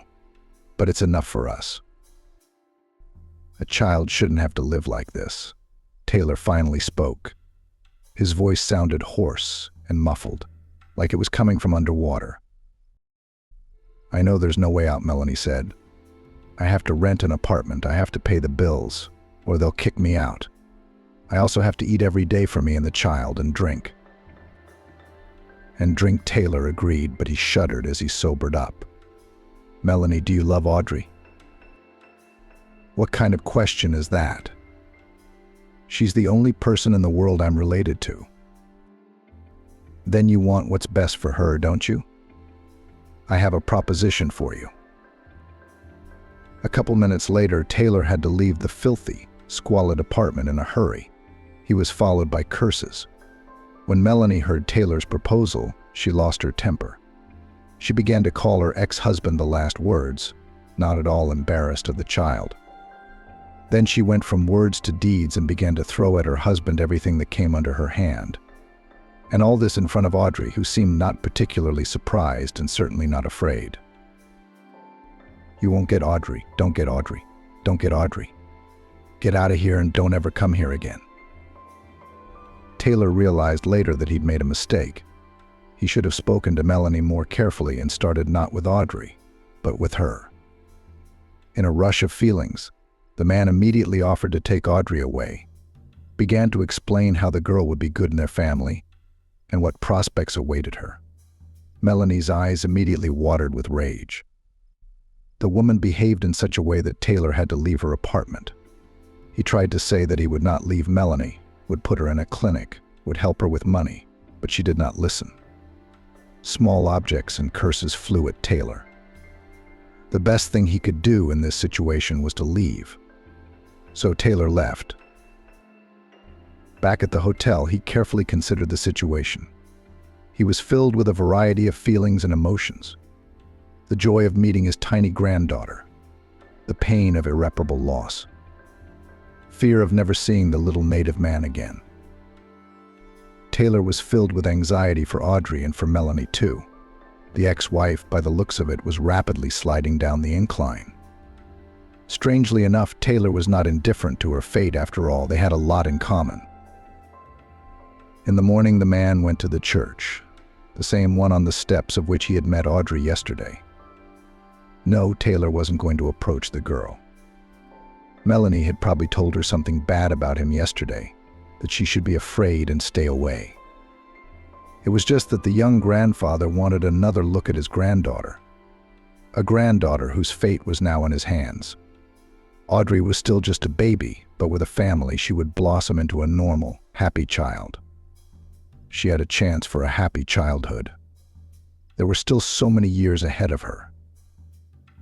Taylor wanted to give her toys and beautiful clothes, to take her all over the world, to show her wonderful places, to surprise, to please, to inspire her. A few hours passed. The sun was already high and Audrey was still gone. Perhaps Melanie was afraid that Taylor would take her granddaughter by force, which was why she hadn't let the little girl go outside today. Or maybe frowning Thomas had taken Audrey to a new place for the same reason.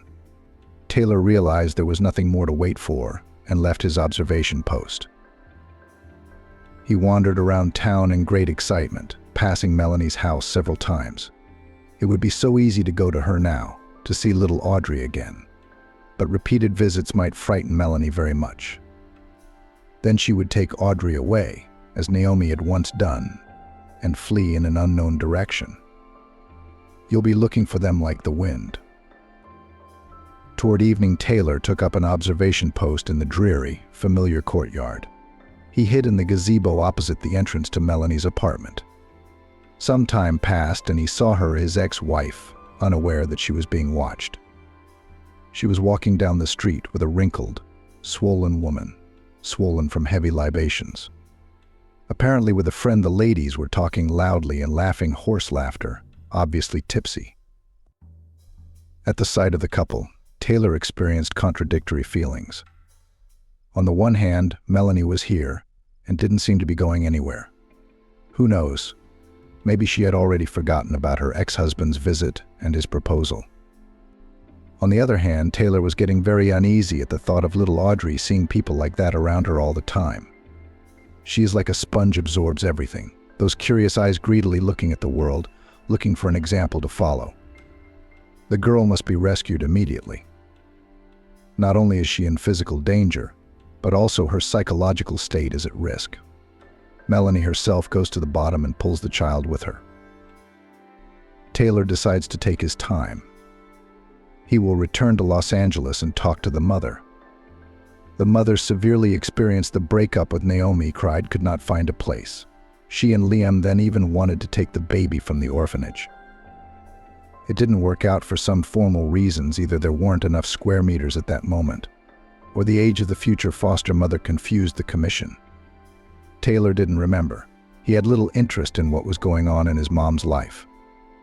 He was still deeply resentful of her. Because of her childhood, she smoked, showed inattention, and became a much worse father to Naomi. The only thing he could do for his daughter now was to save Audrey.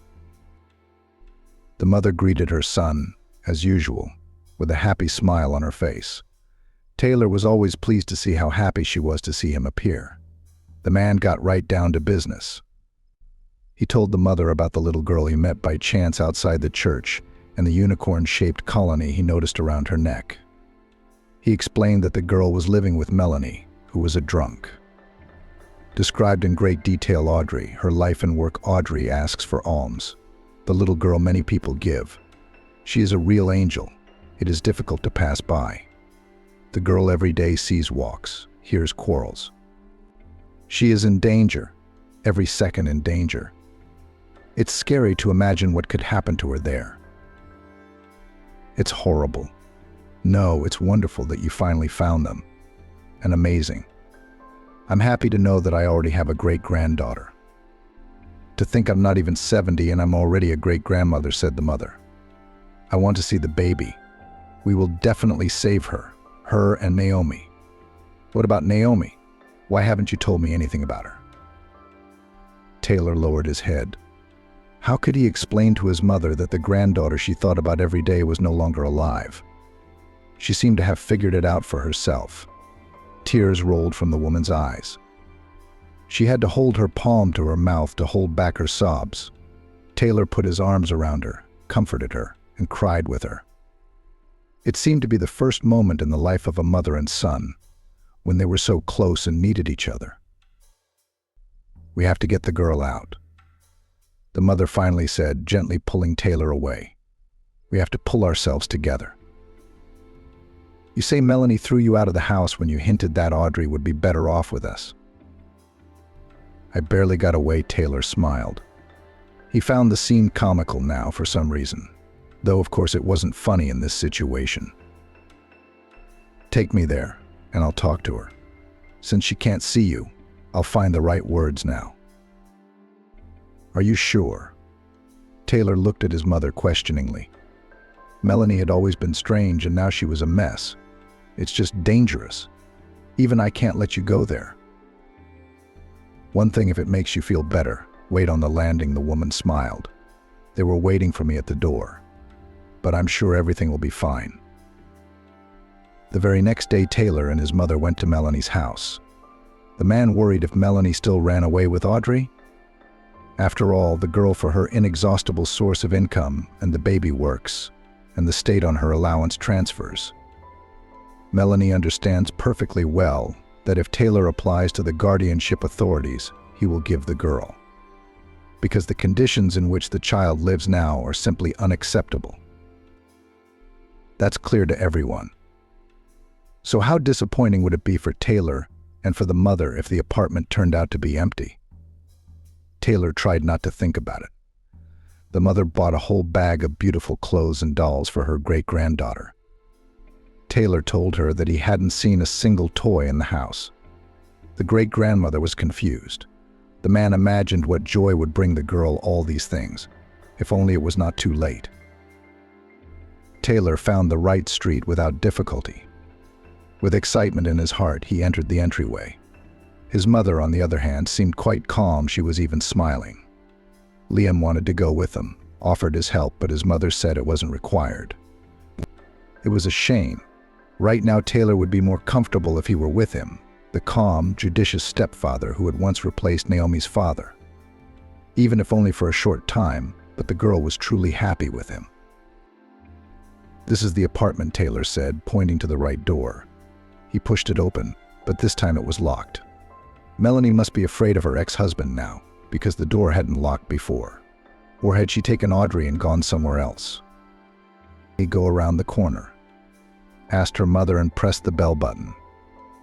The bell didn't work. It must have been broken a long time ago. Then the woman knocked loudly. Taylor obediently stepped around the corner. He couldn't let Melanie see him. Footsteps sounded in the back of the apartment. The door swung open. What do you want? Melanie's voice was rough, husky. Taylor exhaled with relief. She's here. She didn't run away. I'm from the fund about the raise, came the reply. Taylor realized his mother had come up with the perfect excuse to break into the apartment. Of course, Melanie was interested in the money. And there, inside, his mother would somehow find a way to get through to her ex-sister-in-law. When the door closed, Taylor suddenly felt anxious for his mother. After all, she was all alone in there. Maybe Melanie had company again. He, Taylor, had seen those guests and knew that such people were capable of anything. Taylor moved closer to the door and stood waiting. He thought he would soon hear the swearing, Melanie's outraged screams, the noise, and then, of course, he would rush to his mother's aid. But contrary to expectation, it was surprisingly quiet. Time passed. Half an hour flew by, then an hour. Silence, stillness, and complete uncertainty. Finally, the apartment door creaked open. "Come in? What's going on in there?" Melanie's voice was hoarse. She spoke in a surprisingly friendly tone. Taylor entered the apartment, uncomprehending. It was just as dirty, just as uncomfortable as the last time he'd been here. There was a strong odor of booze in the rooms. "Where's Audrey?" Taylor asked, looking around. "Working." "Out," Melanie answered. "She's out in the yard with the neighborhood kids. She doesn't go to work anymore." "Why not?" But I realized something after we met Melanie's side. Taylor nodded silently. "And the precinct officer warned me several times that Kevin could be taken away from me if this keeps up," she added, sighing sorrowfully. "She's my only family. I don't have anyone else." There's Taylor's mother. Melanie gently stroked her shoulder. "We're not going to leave you now. We'll help you. We'll cure you. You'll live with us. And with the girl, of course. We talked to your mother," Melanie continued. "And she told me the right things, and even apologized for what she wanted to take away from me. And she went to custody. She was right about that, too. If I hadn't been so selfish and given her my daughter, she'd still be alive." Melanie stopped talking and pressed her lips together. Apparently, she was barely holding back tears. Taylor's heart at that moment clenched with acute pity for his daughter, whom he had not had time to save, and for his former wife. Melanie clearly blamed herself for what had happened to Naomi, and to be honest, rightly so. Taylor couldn't let go of the responsibility. He too felt very guilty in front of his daughter. "There's no going back," the older woman sighed. "I probably did the wrong thing back then too. You should have been gentler, more cautious, found a way out that would suit you as Naomi's mother," the older woman sighed. "I wanted to take the baby away from you without noticing. I didn't think much about your feelings." "We're all good," Taylor summarized. "But unfortunately, nothing can be undone. There's no bringing Naomi back. But we can make Audrey's life happy. We can do that. We just have to find the right solution this time." "And we already have." Melanie smiled. Her eyes remained inexpressibly sad. "All right," Taylor's mother said in a businesslike tone. "We're all going to Los Angeles tonight. You and Riley are going to get custody of the girl and take her into your family. I know your wife will support that decision." Taylor smiled. Not only will Riley support the decision, but she'll also be happier than she's ever been in her life. His wife, ironically, can't have children. She's dreaming of having a child. And then suddenly in their family will appear Audrey, a cute, smart, and very sociable girl. She and Riley will make each other happy. That's for sure. "Melanie, are you in?" Taylor asked. "I do. It's what's best for Audrey. What can I give her?"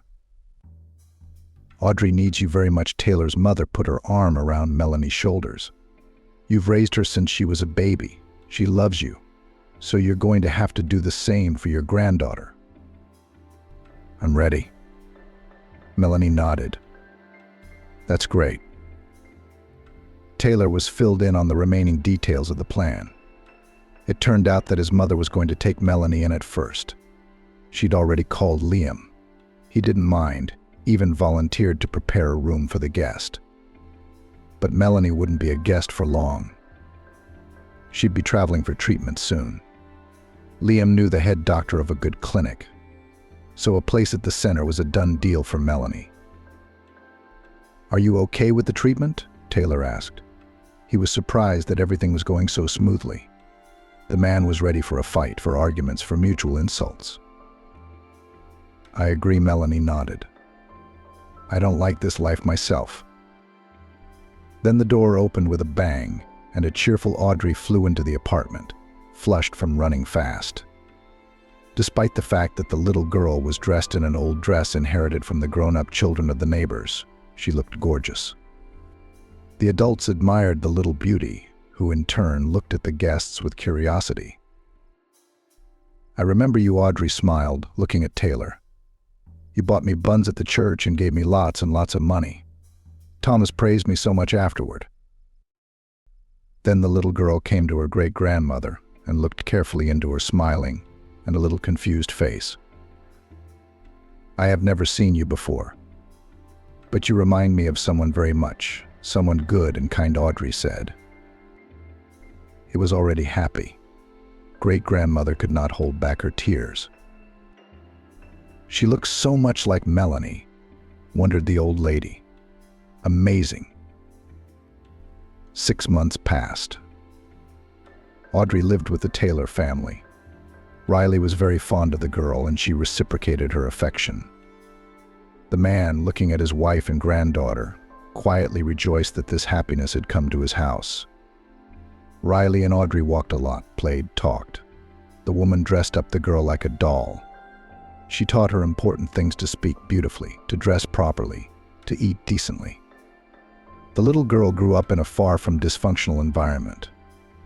This, of course, left an imprint on her behavior.